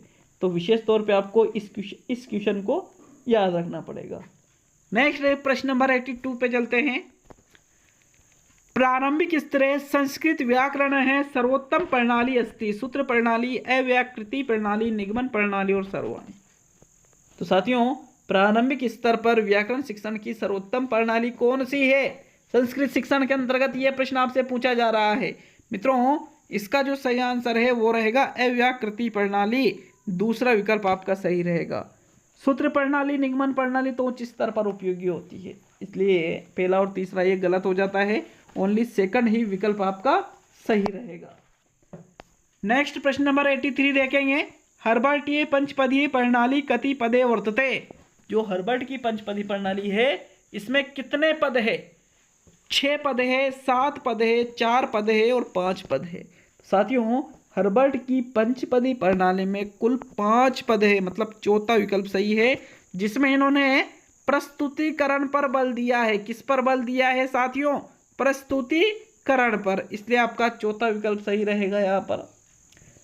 नेक्स्ट प्रश्न नंबर 84, इधर देखिए जरा ध्यान से। भाषा संसर्ग विधि अस्ति, नवीन विधि, नवीनतम विधि, प्राचीन विधि और सर्वाणी। तो साथियों जो भाषा संसर्ग विधि है ये कैसी विधि है? नवीन है, नवीनतम है, प्राचीन है या सभी? तो यहाँ पर राइट आंसर देना है आपको मित्रों। इसका राइट आंसर है ये एक प्राचीन विधि है, तीसरा विकल्प आपका सही रहेगा इस क्वेश्चन में। नेक्स्ट प्रश्न देखेंगे साथियों, प्रश्न नंबर 85। महर्षि पाणिनि है प्रमुख व्याकरणिक रचना है वर्तते। महर्षि पाणिनि जी की प्रमुख जो व्याकरणिक रचना है वो कौन सी है? सिद्धांत कौमुदी, चरक संहिता, महाभाष्य और अष्टाध्यायी। तो साथियों महर्षि पाणिनि जी की जो प्रमुख रचना है वो है अष्टाध्यायी, इन्होंने लिखी थी साथियों। चौथा विकल्प सही है। देखिए प्रमुख पुस्तकों में से भी क्वेश्चन आता है रीट में, इसलिए मैंने ये क्वेश्चन ऐड किए हैं। सूक्तियों में से, प्रश्न निर्माण में से, सभी में से क्वेश्चन आते हैं साथियों आपके। प्रश्न नंबर 86, प्रारंभिक कक्षा या है मौखिक कार्य है प्रारंभ करोति किम विधि प्रयोग है। मतलब प्रारंभिक कक्षा में जब आप मौखिक कार्य प्रारंभ करोगे तो कौन सी विधि का प्रयोग करोगे? प्रसंग विधि, उद्बोधन विधि, तुलना विधि और कोश विधि। तो साथियों राइट आंसर आपको देना है इस प्रश्न में। राइट आंसर बताइए, प्रारंभिक स्तर पर मौखिक कार्य आरंभ करने में कौन सी विधि का प्रयोग होगा? साथियों इसका राइट आंसर है उद्बोधन विधि। दूसरा विकल्प मोस्ट इंपोर्टेंट क्वेश्चन है संस्कृत की दृष्टि से ये साथियों, इसको भी आप लिख लीजिए। नेक्स्ट प्रश्न देखेंगे, प्रश्न नंबर 87 आपके 87वां क्वेश्चन है। अर्थबोध विधि है कथयति, अर्थबोध विधि को कहा जाता है व्याख्या विधि, तुलना विधि, भाष्य विधि और परंपरागत विधि। तो साथियों अर्थबोध विधि को क्या कहा जाता है, आपको राइट आंसर देना है प्रश्न नंबर 87 में। मित्रों राइट आंसर बताना है इसका जो राइट आंसर है वो रहेगा परंपरागत विधि कहा जाता है, क्योंकि अर्थबोध विधि भी प्राचीन काल से ही चली आ रही है साथियों। नेक्स्ट प्रश्न नंबर 88 देखते हैं मित्रों। आपके प्रश्न नंबर 88 आता है, संस्कृत शिक्षण में पद्य शिक्षण सर्वश्रेष्ठ विधि वर्तते।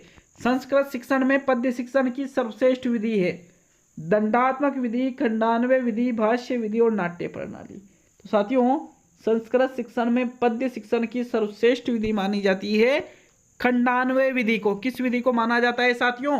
खंडान्वय विधि को सर्वश्रेष्ठ विधि माना जाता है। सेकंड विकल्प सही रहेगा यहाँ पर भी। प्रश्न नंबर 89 पे आता है, व्यास प्रणाली उपनामम वर्तते। व्यास प्रणाली का उपनाम है भाष्य प्रणाली, समीक्षा प्रणाली, गीत एवं नाट्य प्रणाली और तुलना प्रणाली। तो मित्रों जो व्यास विधि है उसको किस नाम से जाना जाता है, इसका सही आंसर आपको देना है। राइट आंसर क्या रहेगा साथियों? इसका जो राइट आंसर है वो रहेगा भाष्य प्रणाली। व्यास या भाष्य प्रणाली दोनों के नाम से इसको जाना जाता है। आपका प्रथम विकल्प सही है। और संस्कृत का अंतिम प्रश्न नंबर 90 देखेंगे साथियों। 90वां क्वेश्चन है, दंडान्वय है प्रणाली कस्य स्तरे उपयोगी वर्तते। दंडान्वय प्रणाली किस स्तर पर उपयोगी है? प्रारंभिक स्तरे, माध्यमिक स्तरे, उच्च स्तरे और सर्वाणी। तो मित्रों दंडान्वय प्रणाली यहाँ पर आपके कौन से स्तर पर उपयोगी है? राइट आंसर आपको बताना है। दंडान्वय प्रणाली अभी अपन ने देखी थी, तो मित्रों ये प्रारंभिक स्तर पर उपयोगी है। प्रथम विकल्प आपका सही रहेगा प्रश्न नंबर 90 में। तो ये संस्कृत के क्वेश्चन भी हो चुके हैं। टोटल 90 क्वेश्चन हम कर चुके हैं। लिख लीजिए कितने क्वेश्चन आपके सही हुए हैं साथियों। अब देखते हैं अगले क्वेश्चन। साथियों आ गए हम गणित पर। भाग 4 आज आपके लिए ये है। इसके बाद पर्यावरण के विशिष्ट प्रश्न आज आपको देखने को मिलेंगे। विशिष्ट मतलब विशिष्ट समझ लीजिए एग्जाम की दृष्टि से अति महत्वपूर्ण प्रश्न। लेकिन गणित के कुछ प्रश्नों को तो मैं सोल्व करा दूंगा, कुछ को आपको सोल्व करना है साथियों। आपके प्रश्न नंबर 91 है गणित में। पहला प्रश्न, 6 घंटों में सेकंडों की संख्या निम्न में से किसकी मिनटों की संख्या के बराबर है? 12 दिन, 15 दिन, 16 दिन, 10 दिन। इस प्रकार का क्वेश्चन रीट के एग्जाम में पहले भी आ चुका है साथियों। तो देखिए इसका सही आंसर क्या है, सही आंसर कैसे निकाला जाएगा? तो आपको सबसे पहले तो ये याद होना चाहिए कि 6 घंटों में सेकंडों की संख्या कितनी होती है। तो मित्रों 1 घंटे में देखिए 60 मिनट होता है, और 60 मिनट में देखिए 1 मिनट में 60 सेकंड होते हैं। तो 60 मिनट में कितने सेकंड हुए? 3600 सेकंड। तो 1 घंटे में 3600 सेकंड होते हैं।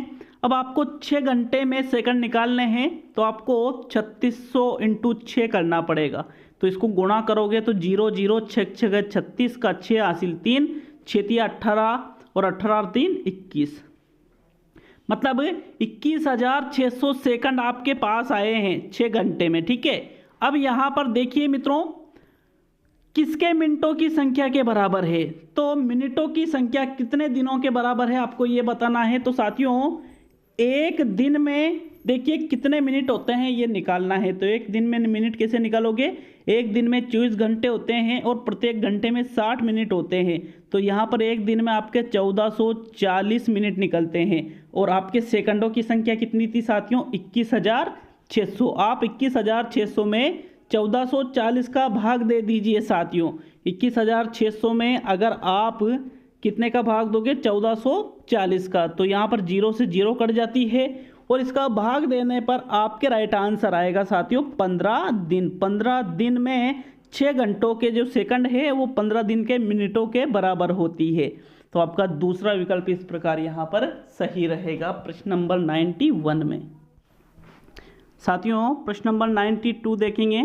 92 प्रश्न है, यदि 16 व्यक्ति एक फसल को 30 दिन में काट सके तो 20 व्यक्ति इस फसल को कितने दिन में काट सकेंगे? 25 दिन, 24 दिन, 23 दिन और 21 दिन। देखिए 16 व्यक्ति किसी फसल को 30 दिन में काट रहे हैं। कितने दिन में? 30 दिन में। तो एक व्यक्ति की निकालना है तो 16 × 30 आपको करना पड़ेगा। तो यहाँ पर 16 × 48 मतलब 480 दिन लगेंगे एक व्यक्ति को काटने में। अब 20 व्यक्ति इस फसल को कितने दिन में काटेंगे? तो 480 में आप 20 का भाग दे दीजिए साथियों। 0 से 0 2 और यहाँ पर आएगा आपके 24 दूनी 48, मतलब आपको यहाँ पर 24 दिन लग जाएंगे। 20 व्यक्ति इस फसल को कितने दिन में काटेंगे? 24 दिन में काटेंगे साथियों। दूसरा विकल्प आपका यहाँ पर भी सही रहेगा। नेक्स्ट प्रश्न नंबर 93 पे चलते हैं। 93वां क्वेश्चन है, किसी वस्तु को 10% हानि पर बेचने से 135 रुपये मिलते हैं तो वस्तु का क्रय मूल्य क्या होगा? मित्रों देखिए 10% हानि पर वस्तु को बेच रहे हैं और वहाँ पर आपको 135 रुपये मिल रहे हैं, तो सीधी सी चीज़ है, मतलब आप हानि पर बेच रहे हो 135 में मिल रहे हैं, तो क्या होगा? आपको हानि हो रही है और वस्तु आपने ज़्यादा में खरीदी थी, तो ज़्यादा में कितने में? 125 में तो खरीदी नहीं होगी, 150, 160 और 180 तीन विकल्प है। तो आप विकल्प नंबर 2 को ऑप्शन उठाकर अगर इस सवाल को करते हैं तो मान लीजिए कि आपने 150 में वस्तु खरीदी, अब वहाँ पर 10% आने पर बेच रहे हो तो 150 का 10% कितना होता है साथियों? 15 रुपये होता है, मतलब 15 रुपये की हानि। तो 150 में खरीदी, 15 रुपये की हानि, मतलब 135 में बेच दी और 10% भी यहाँ पर बिल्कुल हानि हो रही है। तो आप आसानी से यहाँ पर पता लगा सकते थे कि दूसरा विकल्प यहाँ पर भी सही रहेगा।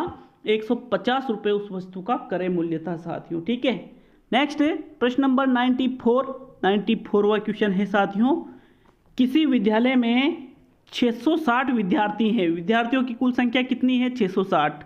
देखिए 660 कुल विद्यार्थी है। इन विद्यार्थियों का 2/3 लड़के हैं। इसके 2/3 कौन है साथियों? लड़के हैं। एवं लड़कों की संख्या का 3/4 खिलाड़ी है। जो टोटल लड़के निकलेंगे यहाँ पर, ठीक है, उनका 3/4 क्या है? खिलाड़ी है। और लड़कियों की संख्या का 1/4 क्या है? खिलाड़ी है। तो विद्यालय में कुल खिलाड़ियों की संख्या कितनी होगी? तो साथियों इस प्रश्न को आप कैसे कर सकते हो? देखिए 660 का आपको 2/3 निकालना है, तो 2/3 कितना होता है? 3 दूनी 6, 3 दूनी 6, 0 की 0 × 2 से, मतलब 440 तो कुल लड़कों की संख्या है। अब जो लड़कों की संख्या 440 है, इसका 3/4, इसका 3/4 आपको करना है, तो 4 और यहाँ पर 11, 110 × 3 बराबर 330 यहाँ पर कुल लड़के हैं जो खिलाड़ी है। ठीक है, और लड़कियों की संख्या, अब देखिए लड़कियों की संख्या कितनी है? 640 में आपको 440 तो टोटल लड़के थे। 640 में से 440 हटाओगे तो यहाँ पर कितने बचे? 0, 6 में 4 गए तो 2 और 6 में 4 गए तो 2। 220 लड़कियां हैं, 330 खिलाड़ी हैं लड़के, 220 कुल लड़कियां हैं और लड़कियों का 1/4, मतलब 220 का 1/4। यह कितनी बार जाएगा साथियों? 4 × 5 = 20 और यहाँ पर 2 बच चुके हैं और 2 बचते ही फिर 4 × 5 = 20, 55। तो यहाँ पर 55 + 330 आप कर लीजिए। जो आपका जोड़ आएगा 55 + 330 कितना आ रहा है? 330 + 55 बराबर आपका आएगा 5, 3, 8 और 3, मतलब 385 यहाँ पर आपका सही आंसर रहेगा विकल्प नंबर 2। आया थोड़ा समझ में मित्रों? देखिए मुझे सूत्र वगैरह तो कुछ याद नहीं है, लेकिन थोड़ा सा आप कॉमन सेंस यूज कर लीजिए।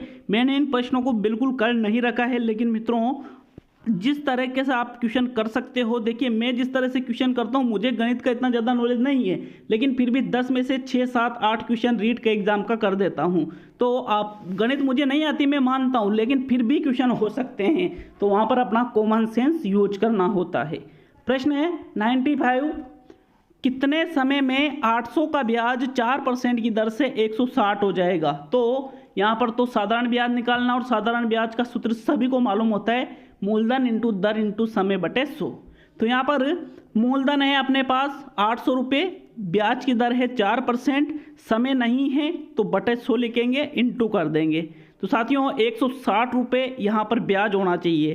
तो यहाँ 2 जीरो से 2 जीरो कट जाती है। अब 8 चौक 32, 32 को अगर 2 वर्ष से गुणा करेंगे तो 64 होंगे, 32 को 3 से गुणा करेंगे तो भी 160 नहीं आएंगे, 32 को 4 से गुणा करो तो 3 चौक 12, 120, 30 के लगभग हो रहे हैं। और 32 को अगर आप 5 से गुणा करते हो तो आपके 160 आ जाएंगे। मतलब समय कितना लगेगा 800 का ब्याज 4% की दर से 160 होने में? 5 साल। कितने लगेंगे? 5 साल लगेंगे साथियों।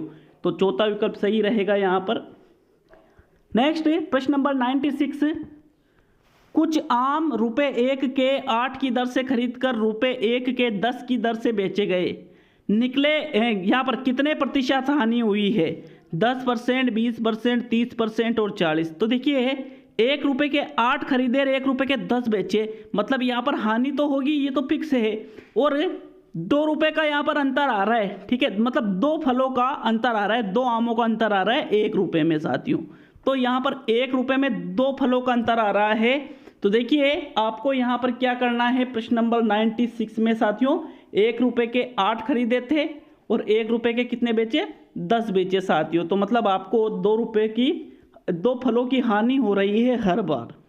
तो हर बार 2 फलों की हानि हो रही है, तो आपको क्या करना है साथियों?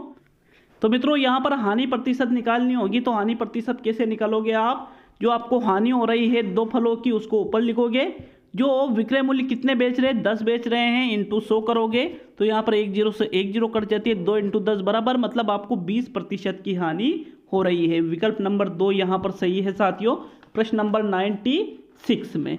अगला प्रश्न नंबर 97 देखेंगे साथियों।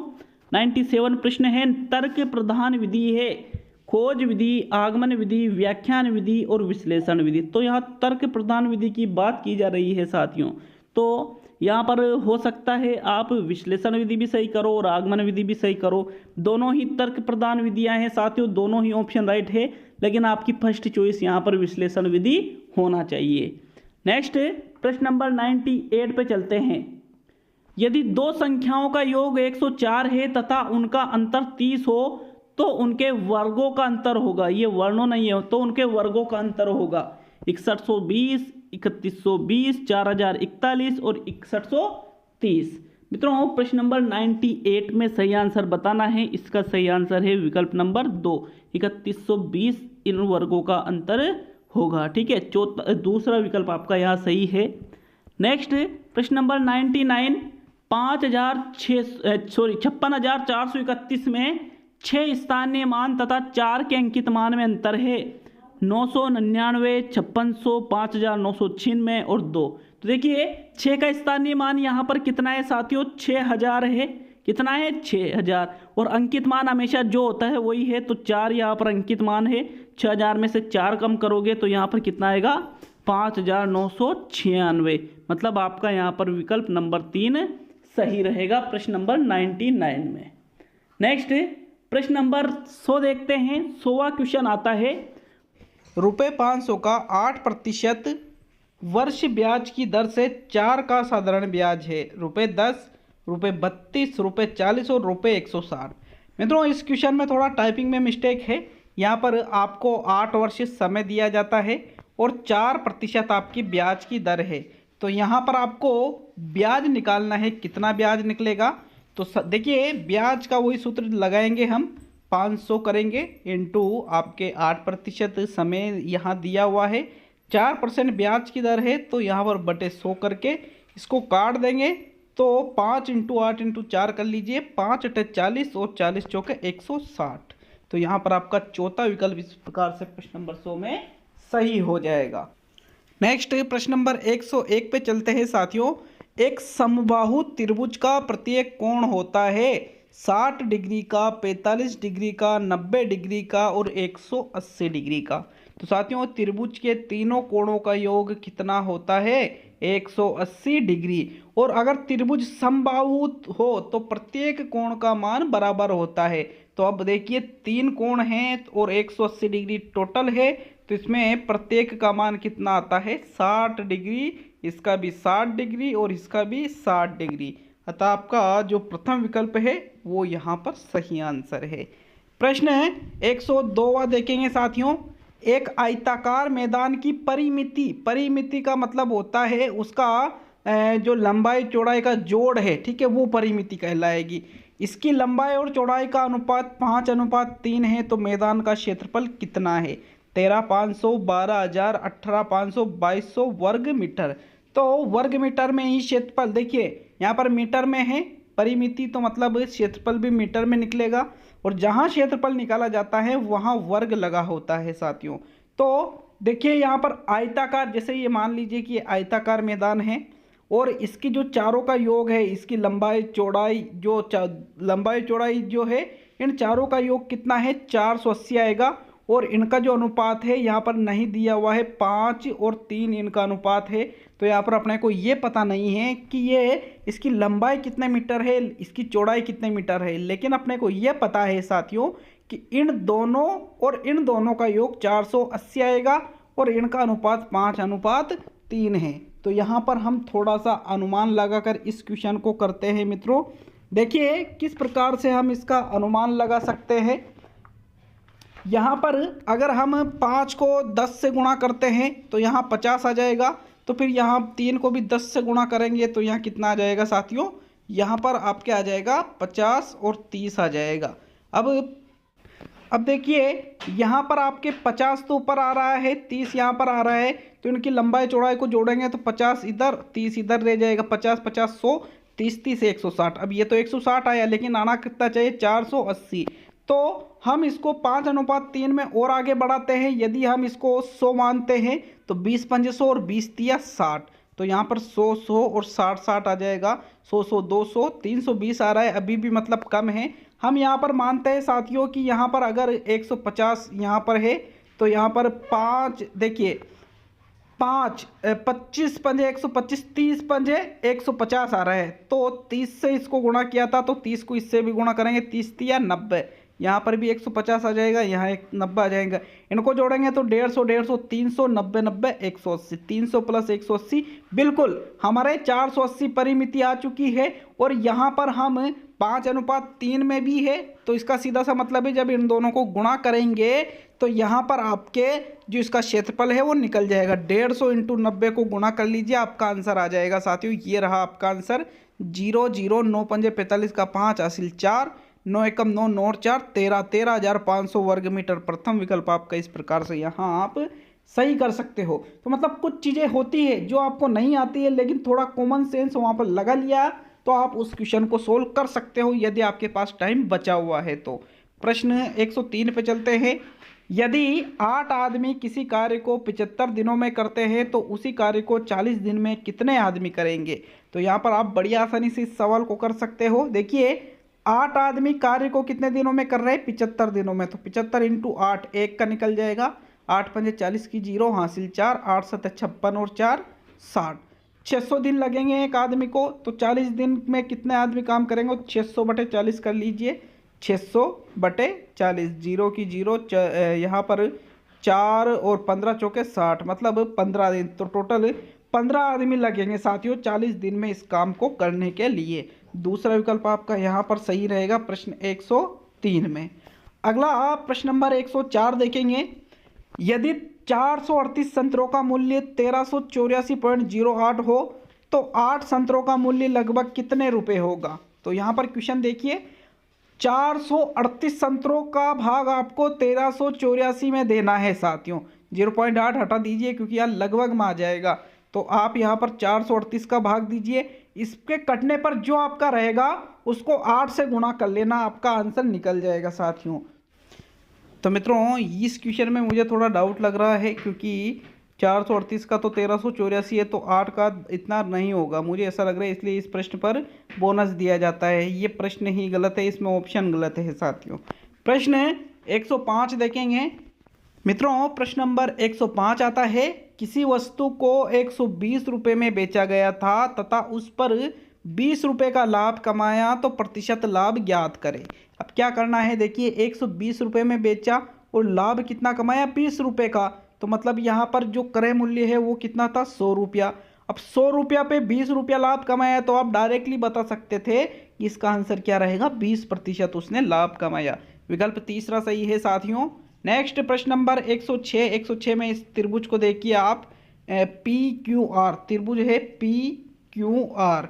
देखिए क्यू जो कोण है वो 47 डिग्री का, आर कोण 52 डिग्री का है, तो यहाँ पर उपरोक्त चित्र में कोण पी का मान होगा। तो साथियों कोण पी का मान आप आसानी से निकाल सकते हो। देखिए 47 + 52 को आप जोड़ते हो तो 7 और 2 9 और 5 और 4 9, यहाँ पर 99 आता है और टोटल 180 डिग्री का होता है, तो 180 में से आप 99 माइनस करते हो तो यहाँ पर आपके कितने बचेगा, 81। तो मतलब आपका जो तीसरा विकल्प है 81 डिग्री, ये आपका सही आंसर रहेगा। मित्रों प्रश्न नंबर कौन सा है, ये 106 में कौन सा विकल्प सही रहे साथियों, इसमें विकल्प नंबर 3 सही है।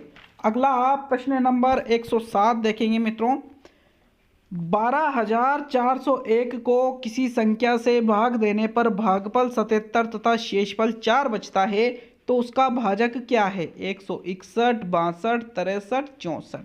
तो मित्रों यहाँ पर आपको राइट आंसर बताना है प्रश्न नंबर 107 में। इसका जो सही आंसर है वो रहेगा साथियों 161। प्रथम विकल्प आपका यहाँ पर सही है। नेक्स्ट प्रश्न नंबर 108, निम्न में से कौन सा गुण शिक्षक में नहीं होना चाहिए, गणित की विषय वस्तु का उपयुक्त ज्ञान, ये तो होना चाहिए, अभ्यास कार्य को अधिक महत्व देना, पक्षपात रहित व्यवहार और वार्षिक योजना तैयार नहीं करना। तो साथियों आप आसानी से इस प्रश्न का उत्तर दे सकते हो, वार्षिक योजना तैयार नहीं करना ये गणित शिक्षक का गुण नहीं है। चौथा विकल्प सही है इसमें। प्रश्न 109 देखेंगे, 90,099 को निम्नलिखित में से किस रूप में लिखा जाता है। तो जब भी संख्या लिखने की बात करें तो यहाँ पर कितना है, 90,000, तो इकाई, दहाई, सैकड़ा, हजार, 10,000। ठीक है, 10,000 के अंतर्गत ही आता है 90,000, लाख के अंतर्गत नहीं आता है साथियों। तो 90,000 को लिखेंगे आप, तो देखिए ये आपके इकाई है तो 99 यहाँ पर लिखाई में आएगा और 90 यहाँ पर लिखाई में आएगा, 90,099 इस प्रकार से लिखा जाता है। चौथा विकल्प आपका सही रहेगा साथियों प्रश्न 109 में। ठीक है, यहाँ पर जो इकाई में है जैसे 99 है तो 99 में इकाई दहाई, 90,000 है तो 90,000 को 10,000 के अंतर्गत लिख दिया। तो आप इस प्रकार आप किसी भी संख्या को लिख सकते हो। चौथा विकल्प सही है साथियों। प्रश्न 110, छात्र विद्यालय में रहकर जो कुछ सीखता है उसकी जांच करने हेतु जो परीक्षा आयोजित की जाती है वह कहलाती है उपलब्धि परीक्षण, निष्पत्ति परीक्षण, निदानात्मक परीक्षण और 1 या 2। तो साथियों छात्र विद्यालय में रहकर जो भी सीख रहा है उसकी जांच के लिए जो परीक्षा आयोजित कर रहे हो वो उपलब्धि और निष्पत्ति परीक्षण आपका कहलाता है। आपका चौथा विकल्प सही है साथियों प्रश्न नंबर 110 में।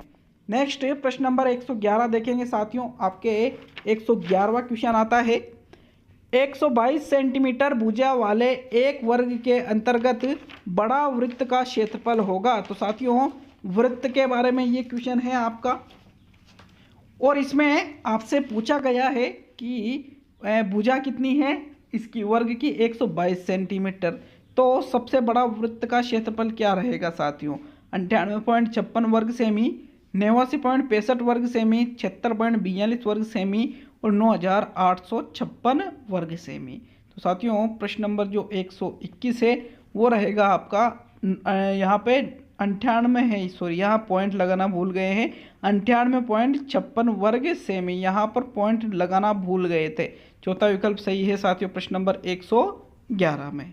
नेक्स्ट प्रश्न नंबर 112 देखेंगे, निम्न में से कौन सी सबसे बड़ी भिन्न है। तो आपको अगर बड़ी भिन्न देखनी है तो जैसे एक है 3/7, एक है 5/3, एक है 2/7 और एक है 5/2।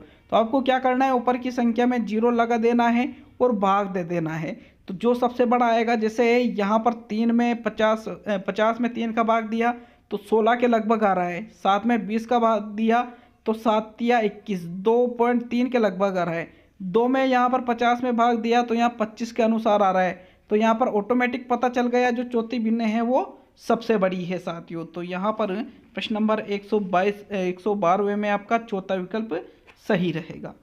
प्रश्न 113 है, यदि ज्यामितीय आकृतियों का अवबोधन हो जाता है तो छात्रों के व्यवहार में परिवर्तन होगा। वे आकृतियों का वर्गीकरण करने के लिए, वैसे आकृतियों को खींचने का, आकृतियों की प्रशंसा करने का, गणित परिषद पट्ट ज्यामितीय आकृतियों का प्रदर्शन करने का। तो साथियों प्रश्न नंबर जो आपके 113वां है, इसमें सही आंसर रहेगा वे उन आकृतियों का वर्गीकरण कर सकेंगे यदि वो ज्यामितीय आकृतियों का उनको अवबोध हो जाता है और उनमें वो तुलना कर सकेंगे, अंतर कर सकेंगे और वर्गीकरण कर सकेंगे। ये अवबोध के अंतर्गत आ जाता है। प्रथम विकल्प सही है। मित्रों प्रश्न 114, संख्या 1 से लेकर 40 तक की विषम संख्याओं का योग होगा। तो इनका तो सूत्र होता है साथियों कि जहाँ पर भी आपको विषम संख्या, सम संख्या, प्राकृतक वगैरह जो अलग अलग संख्याएं हैं, इनका योग आपको कहीं से कहीं तक भी निकालना है तो इनका एक निश्चित सूत्र होता है। यहाँ पर आपका 400 आंसर सही है।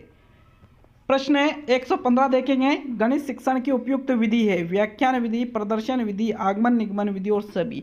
तो देखिए व्याख्यान और प्रदर्शन तो गलत है, इसलिए आपका ओनली आगमन निगमन वाला जो विकल्प है वो ही सही रहेगा। यही गणित शिक्षण की उपयुक्त विधि है मित्रों। प्रश्न 116 पे चलते हैं, निम्न में से मूल्यांकन की अनौपचारिक विधि है। अनौपचारिक की पूछा है। प्रश्नावली, शिक्षार्थी द्वारा निर्मित वस्तुएं, परीक्षण और साक्षात्कार। तो साथियों 116वें क्वेश्चन में आपका सही आंसर है जो शिक्षार्थी हैं उनके द्वारा निर्मित वस्तुएं हैं, उनके द्वारा भी आप मूल्यांकन कर सकते हो और ये मूल्यांकन की अनौपचारिक विधियों के अंतर्गत आ जाता है। औपचारिक में तो वो आएंगे जो आप जैसे टेस्ट वगैरह लेते हो, बच्चों के एग्जाम वगैरह लेते हो वो। प्रश्न 117 पे आता है साथियों, गणित शिक्षण में काम आने वाले यंत्र सेट स्क्वायर का प्रयोग किया जाता है रेखाखंड की तुलना करने में, रेखाखंड की लंबाई की तुलना करने में, लंब रेखाओं और समांतर रेखाओं को खींचने में, चाप वृत्त बनाने में और उपरोक्त सभी। तो साथियों इसका जो सही आंसर है वो रहेगा लंब रेखाओं और समांतर रेखाओं को खींचने में जो सेट स्क्वायर यंत्र है उसका काम लिया जाता है। इंपॉर्टेंट क्वेश्चन है ये भी साथियों, जरूर याद रखें। 117 में आपका दूसरा विकल्प सही है। प्रश्न 118, रेखागणित शिक्षण हेतु लोकप्रिय शिक्षण विधि है प्रदर्शन विधि, संश्लेषण विधि, विश्लेषण विधि और निरीक्षण विधि। तो मित्रों प्रश्न नंबर 118 में आपका देखिए प्रश्न नंबर 118 में सही आंसर देना है। रेखा गणित शिक्षण की यहाँ पर बात की जा रही है साथियों, तो रेखा गणित शिक्षण की जो सही विधि है वो रहेगी विश्लेषण विधि। आपका तीसरा विकल्प सही रहेगा प्रश्न नंबर 118 में। नेक्स्ट प्रश्न देखेंगे, प्रश्न नंबर 119, रोजर बेकन के अनुसार गणित है मानसिक अनुशासन में सहायक है, छात्र के मन मस्तिष्क में तर्क करने की आदत स्थापित करती है, सभी विज्ञानों का सिंहद्वार एवं कुंजी है और नैतिक गुणों के विकास में सहायक है। साथियों रोजर बेकन का कहना था कि गणित विज्ञानों एवं सभी विज्ञानों का सिंहद्वार एवं कुंजी है। तीसरा विकल्प आपका सही है प्रश्न 129 में। और साथियों गणित का अंतिम प्रश्न नंबर 120, जिस प्रक्रिया में यह पता लगाया जाता है कि बालक गणित के किस क्षेत्र में कमजोरी रखता है वह क्रिया कहलाती है लिखित कार्य, मौखिक कार्य, निदानात्मक कार्य और उपचारात्मक कार्य। तो पता लगाने का कार्य किया जाता है निदानात्मक कार्य में। साथियों इतनी मेहनत से ये वीडियो बनाता हूँ, तो वीडियो को लाइक करना, शेयर करना, सब्सक्राइब करना नहीं भूले साथियों। जरूर से जरूर इन तीनों चीज़ों को जरूर करें। आप अगर जो थोड़ा भी लगता है कि यार सामने वाले ने इतनी मेहनत की है तो आप भी जरूर थोड़ा सा सहयोग कर दें। अब देखेंगे साथियों पर्यावरण के प्रश्नों को। तो दोस्तों आ गए हम भाग 5 पर, जो है आपके पर्यावरण का पाठ। प्रश्न संख्या 121 से लेकर 150 तक आपको पर्यावरण के क्वेश्चन मिलेंगे। आपके जितनी भी सिलेबस में इकाइयाँ हैं सभी के क्वेश्चन इसमें मैंने सम्मिलित किए हैं। और मैंने पहले कहा था कि ईवीएस के क्वेश्चन आपको बहुत कुछ आज सिखाने वाले हैं, तो बिल्कुल शानदार और एकदम ऐसे यूनिक प्रश्न आज आपके लिए लेकर आया हूँ इसमें पर्यावरण के जो चैप्टर है इसमें से, तो इनको भी पूरा देखिएगा साथियों। शुरू करते हैं। आपके प्रश्न नंबर 121 आता है, हरित ग्रह प्रभाव के द्वारा पृथ्वी पर कौन सा रेडिएशन होता है? UV radiation, gamma radiation, X किरण रेडिएशन और इंफ्रारेड रेडिएशन। तो साथियों जो हरित ग्रह प्रभाव है इसके द्वारा पृथ्वी पर आपके इंफ्रारेड रेडिएशन होता है। कौन सा होता है? Infrared radiation. चौथा विकल्प आपका सही रहेगा प्रश्न संख्या 121 में। नेक्स्ट प्रश्न संख्या 122 देखेंगे साथियों। 122वां क्वेश्चन है, लंदन धूम्र पाया जाता है ग्रीष्मकाल के दिन में, ग्रीष्मकाल में सुबह के समय, शीतकाल में दिन में और शीतकाल में सुबह के समय। तो साथियों लंदन धूम्र कब पाया जाता है, इसका सही आंसर आपको देना है और इसका जो सही आंसर है साथियों वो रहेगा शीतकाल के समय सुबह। देखिए लंदन धूम्र क्या होता है, आपने देखा होगा सर्दियों के दिनों में जो सुबह सुबह जो कोहरा पड़ता है, अपन जिसको कोहरे के नाम से जानते हैं, वही कहलाता है लंदन धूम्र। और ये कब पाया जाता है, शीतकाल में सुबह के समय। ठीक है, चौथा विकल्प सही है साथियों यहाँ पर। नेक्स्ट प्रश्न नंबर 123 देखते हैं, इनमें से कौन सा जैव अपघट्य पदार्थ है, प्लास्टिक, पॉलीथीन, शीशा और इनमें से कोई नहीं। तो साथियों जैव अपघट्य पदार्थ का मतलब होता है कि वह पदार्थ जो पूर्ण रूप से जिसका अपघट्य हो जाता है। तो यहाँ पर देखिए प्लास्टिक, पॉलीथीन, शीशा, इनका पूर्ण रूप से अपघट्य नहीं होता है। ये कभी भी, ये ऐसा नहीं है कि ये पूरी तरह से समाप्त हो जाते हैं मित्रों, इसलिए यहाँ पर आपका जो सही आंसर है वो है इनमें से कोई नहीं। चौथा विकल्प सही है साथियों 123 में। नेक्स्ट प्रश्न नंबर 124, राजस्थान के अधिकांश भागों में मरुस्थल प्रसार को रोकने एवं मृदा अपरदन को कम करने हेतु उपाय है। शुष्क खेती को बढ़ावा दिया जाना चाहिए, चराई पर प्रतिबंध लगना चाहिए, वनोरोपण कार्यक्रमों का आयोजन किया जाना चाहिए और फसल चक्र अपनाने के लिए सुझाव दिए जाने चाहिए। तो साथियों यहाँ पर जो सही आंसर है वो रहेगा आपका तीसरा विकल्प। तीसरा विकल्प कैसे सही है, देखिए आप सभी को पता है राजस्थान में ज़्यादा क्या है, मरुस्थल है। ठीक है, मरुस्थलीय इलाका यहाँ पर ज़्यादा है साथियों। तो इस मरुस्थल का जो प्रसार है जो दिनों दिन बढ़ता जा रहा है, इसके लिए ज़्यादा से ज़्यादा पेड़ पौधे लगाने चाहिए, ताकि पेड़ पौधे की जो जड़ें होती है वो मृदा अपरदन को भी कम करती है साथियों। तो आपका तीसरा विकल्प इस प्रकार यहाँ पर सही है। प्रश्न 125 देखेंगे, फसल उत्पादन की दृष्टि से राजस्थान का सबसे प्रमुख जिला कौन सा है, चित्तौड़गढ़, श्रीगंगानगर, जयपुर और अलवर। तो साथियों फसल उत्पादन की दृष्टि से यहाँ पर आपको सबसे प्रमुख जिला बताना है राजस्थान का, जो कि है आपके श्रीगंगानगर। श्रीगंगानगर फसल उत्पादन की दृष्टि से सबसे प्रमुख जिला है साथियों। तो यहाँ पर आपका विकल्प नंबर 2 सही है प्रश्न 125 में। नेक्स्ट प्रश्न 126, भील जनजाति के लोग पहाड़ी ढालों के वनों को जलाकर उस पर जो कृषि करते हैं उस तकनीक को कहते हैं चिमाता, दजिया, वालरा और झूमी। तो मित्रों भील जनजाति के जो लोग हैं वो पहाड़ी ढालों के वनों को जलाकर उस पर जो खेती करते हैं उसको चिमाता कहा जाता है। देखिए चिमाता, दजिया, वालरा, झूमिंग, इन सभी के बारे में आपको जानकारी होना अत्यंत आवश्यक है, क्योंकि ये चीज़ें रीट के एग्जाम में डायरेक्टली आपसे पूछी जा सकती है मित्रों। प्रथम विकल्प आपका सही है।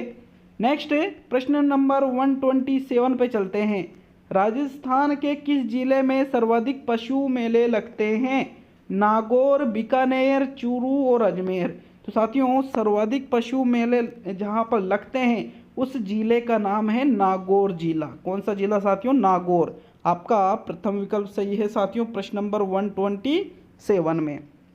अगला प्रश्न देखेंगे मित्रों, प्रश्न नंबर 128, सर्रा रोग का संबंध किस पशु से है, भेड़ से, ऊंट से, बकरी से और मुर्गी से। तो यहाँ पर आपको बताना है कि जो सर्रा रोग है वो कौन से पशु में होता है। इसका सही आंसर है साथियों ऊंट में सर्रा रोग होता है, अतः आपका विकल्प नंबर 2 इसमें सही रहेगा। 128 में कौन सा, ऊंट। सर्रा रोग किस में होता है, ऊंट में होता है साथियों। नेक्स्ट प्रश्न नंबर 129, निम्न में से कौन बीज नहीं है, गेहूं, काली मिर्च, साबूदाना और सौंफ। तो साथियों जो आपको लगता है कि यार ये बीज नहीं है, ये बीज के अंतर्गत नहीं आता है, उसका आपको चयन करना है मित्रों। इसका सही आंसर है देखिए जो साबूदाना है वो बीज नहीं होता है, बाकी गेहूं, काली मिर्च, सौंफ ये बीज है साथियों, लेकिन साबूदाना क्या नहीं है, बीज नहीं है साथियों ये। इसलिए विकल्प नंबर 3 आपका यहाँ पर सही रहेगा। मैंने कहा था कि बहुत ही शानदार क्वेश्चन मिलेंगे और मैं गारंटी देता हूँ बहुत ही शानदार क्वेश्चन अभी और आने वाले हैं साथियों। तो प्रश्न नंबर 130 देखते हैं, वह प्रक्रिया जिसके द्वारा पौधे प्रजनन करते हैं कहलाती है प्रकाश संश्लेषण, वाष्पीकरण, संघटन और परागण। तो साथियों प्रकाश संश्लेषण से तो क्या पौधे भोजन बनाने की प्रक्रिया करते हैं, वाष्पीकरण में क्या होता है जल से संबंधित चीज़ें हैं, लेकिन प्रजनन क्या है, परागण है साथियों। चौथा विकल्प यहाँ सही है कि जिस प्रक्रिया के द्वारा पौधे प्रजनन करते हैं उसको परागण के नाम से जाना जाता है। तो अतः आपका जो चौथा विकल्प है वो यहाँ सही रहेगा 130 में। नेक्स्ट प्रश्न नंबर 131, फ़ारेनहाइट पैमाने पर पानी का क्वथनांक कितने डिग्री फ़ारेनहाइट होता है? 100 डिग्री, 80 डिग्री, 212 डिग्री और 32 डिग्री। तो साथियों जो फ़ारेनहाइट पैमाना है वहाँ पर अगर आप पानी का क्वथनांक चेक करोगे तो उसका आता है 212 डिग्री फ़ारेनहाइट। विकल्प नंबर 3 आपका सही है प्रश्न नंबर 131 में। मित्रों नेक्स्ट प्रश्न नंबर 132, किस विटामिन की कमी से रक्त का थक्का नहीं जमता है? विटामिन के, विटामिन बी, विटामिन डी और विटामिन ए। तो साथियों देखिए, जिस व्यक्ति में विटामिन के की कमी होती है उसको अगर थोड़ी चोट लग जाती है तो उसके रक्त का थक्का नहीं जमता है और रक्त का अधिक स्त्राव हो जाता है, जिससे कभी कभी व्यक्ति की मृत्यु भी हो जाती है साथियों। तो आपका यहाँ पर प्रथम विकल्प सही रहेगा प्रश्न नंबर 132 में। नेक्स्ट प्रश्न नंबर 133 पे चलते हैं। निम्न में से कौन सा जोड़ा ठीक है? जो जोड़ा ठीक है उसका चयन करना है।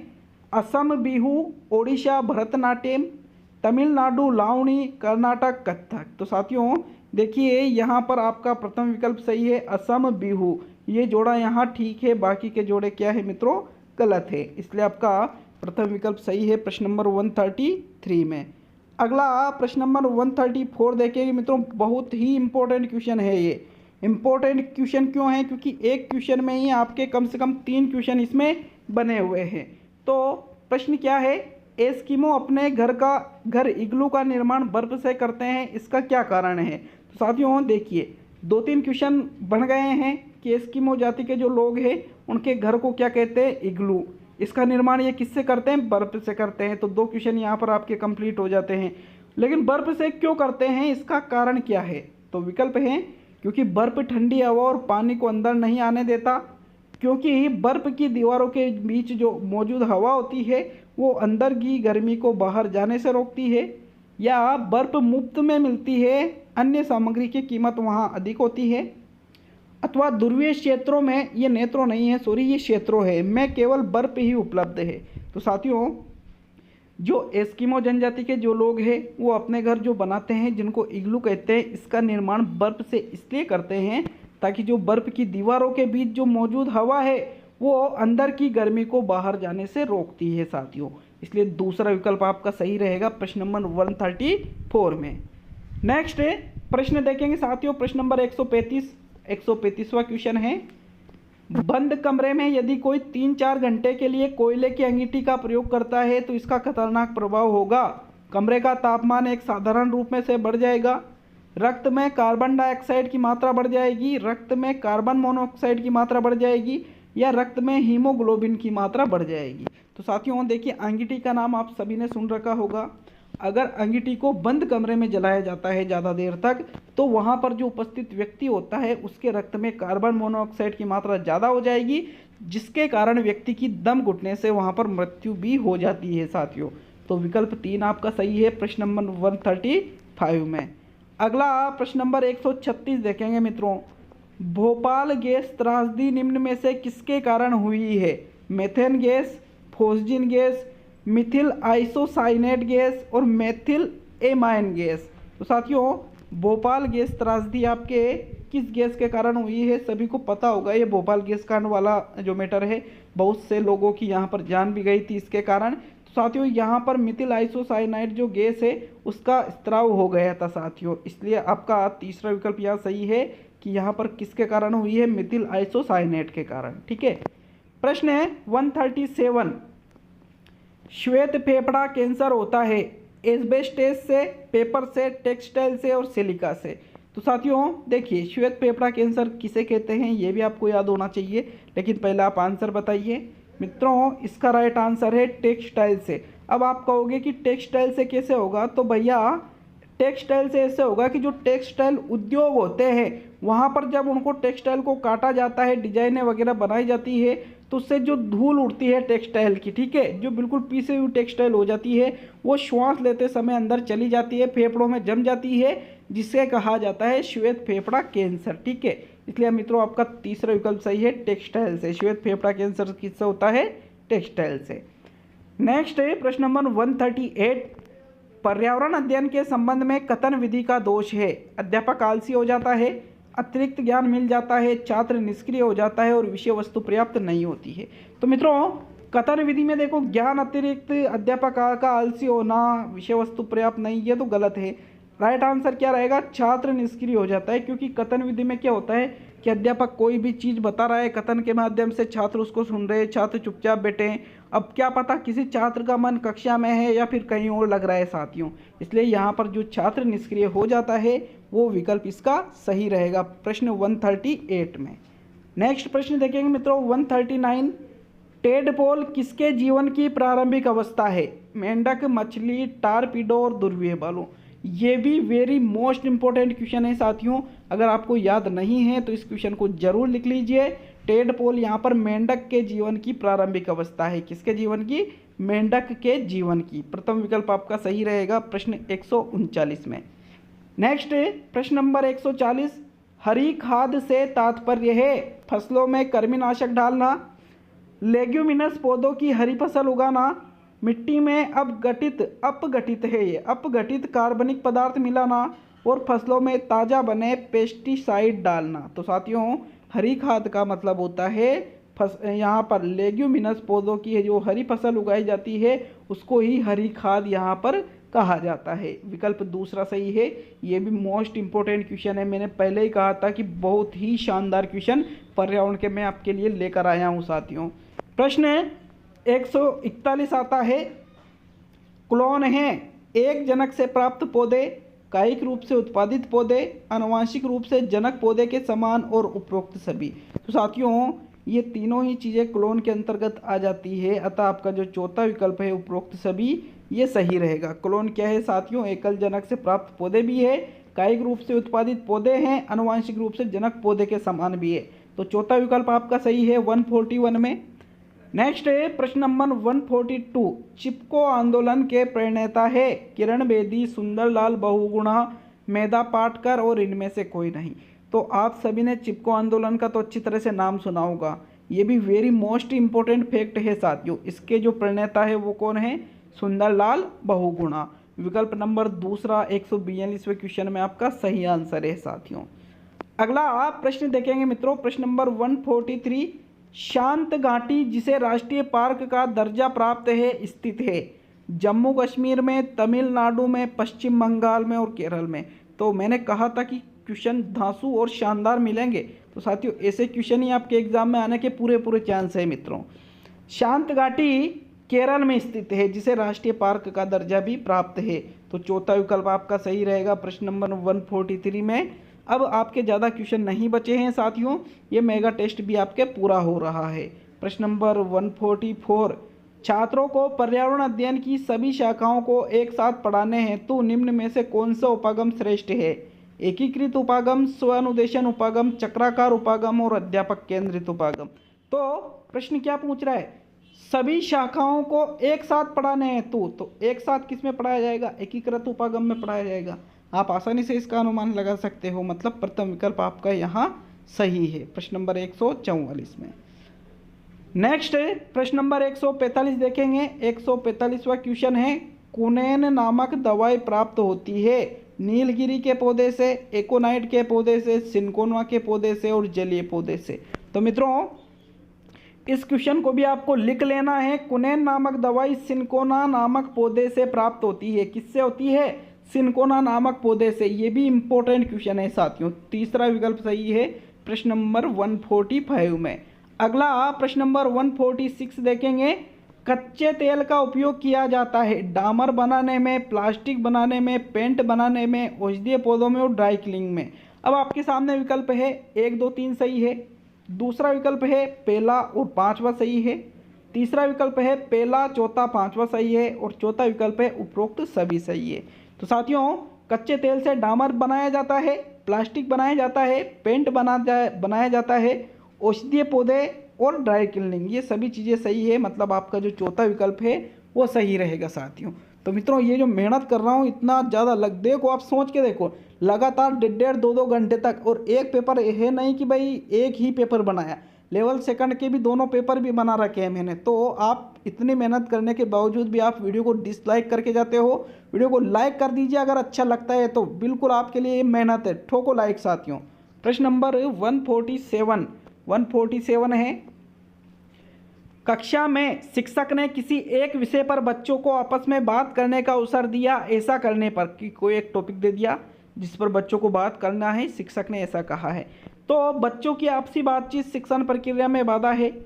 बच्चों की आपसी बातचीत में कक्षा में अनुशासनहीनता आती है, शिक्षण प्रक्रिया हो रही थी और बच्चों की आपसी बातचीत से कक्षा का समय नष्ट होता है। तो साथियों यहाँ पर जो राइट आंसर है वो रहेगा शिक्षण प्रक्रिया हो रही थी, क्योंकि जिस टॉपिक पर छात्र बात करेंगे तो उससे संबंध, एक दूसरे के विचार भी जानेंगे, तो फिर वो भी तो एक शिक्षण प्रक्रिया है साथियों। इसलिए विकल्प तीसरा आपका यहाँ सही है 147 में। अगला प्रश्न नंबर 148, पर्यावरण अध्ययन के अध्यापन में कविताओं तथा कहानियों का प्रयोग निम्न में से किसमें सहायता करता है? भाषा ज्ञान में, सांस्कृतिक विविधता का ज्ञान, विषयों को रोचक बनाने में और कल्पना करने की योग्यता बढ़ाने में।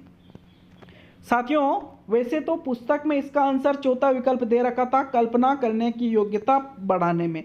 किस आधार पर दे रखा होगा? क्योंकि यहाँ कहानियों आ रहा है, कहानियों शब्द, कहानियाँ क्यों सुनाई जाती है? छात्रों की कल्पना शक्ति का विकास हो। हिंदी में ऐसे क्वेश्चन में कई बार ला चुका हूँ, तो इसलिए यहाँ पर चौथा विकल्प सही है। बाकी आप कमेंट करके जाए कि प्रश्न 148 में क्या चौथा ही सही रहेगा या दूसरा या तीसरा सही रहेगा।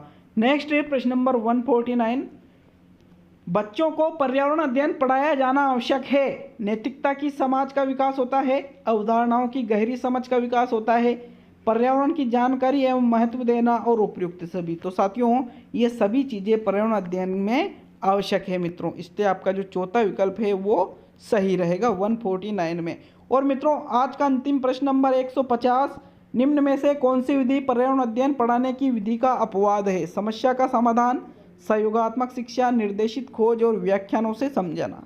तो मित्रों देखिए पर्यावरण अध्ययन कौन से स्तर पर पढ़ाई जाती है? प्राथमिक स्तर पर, जहाँ छोटे छोटे बच्चे होते हैं, तो वहाँ पर अगर आप व्याख्यानों से समझाओगे तो बच्चे आसानी से नहीं समझ पाएंगे, क्योंकि व्याख्यानों से तो बड़े बच्चे समझते हैं, छोटे बच्चे थोड़ी समझते हैं। इसलिए चौथा विकल्प सही है। वीडियो को लाइक शेयर करना नहीं भूले साथियों, शेयर जरूर करना, ठीक है। 2 मिनट का काम है, आप 2 घंटे यूज करते हो पूरे, तो 2 मिनट थोड़ा सा शेयर भी कर दिया करो। मिलते हैं साथियों अगले वीडियो में, बहुत बहुत धन्यवाद साथियों।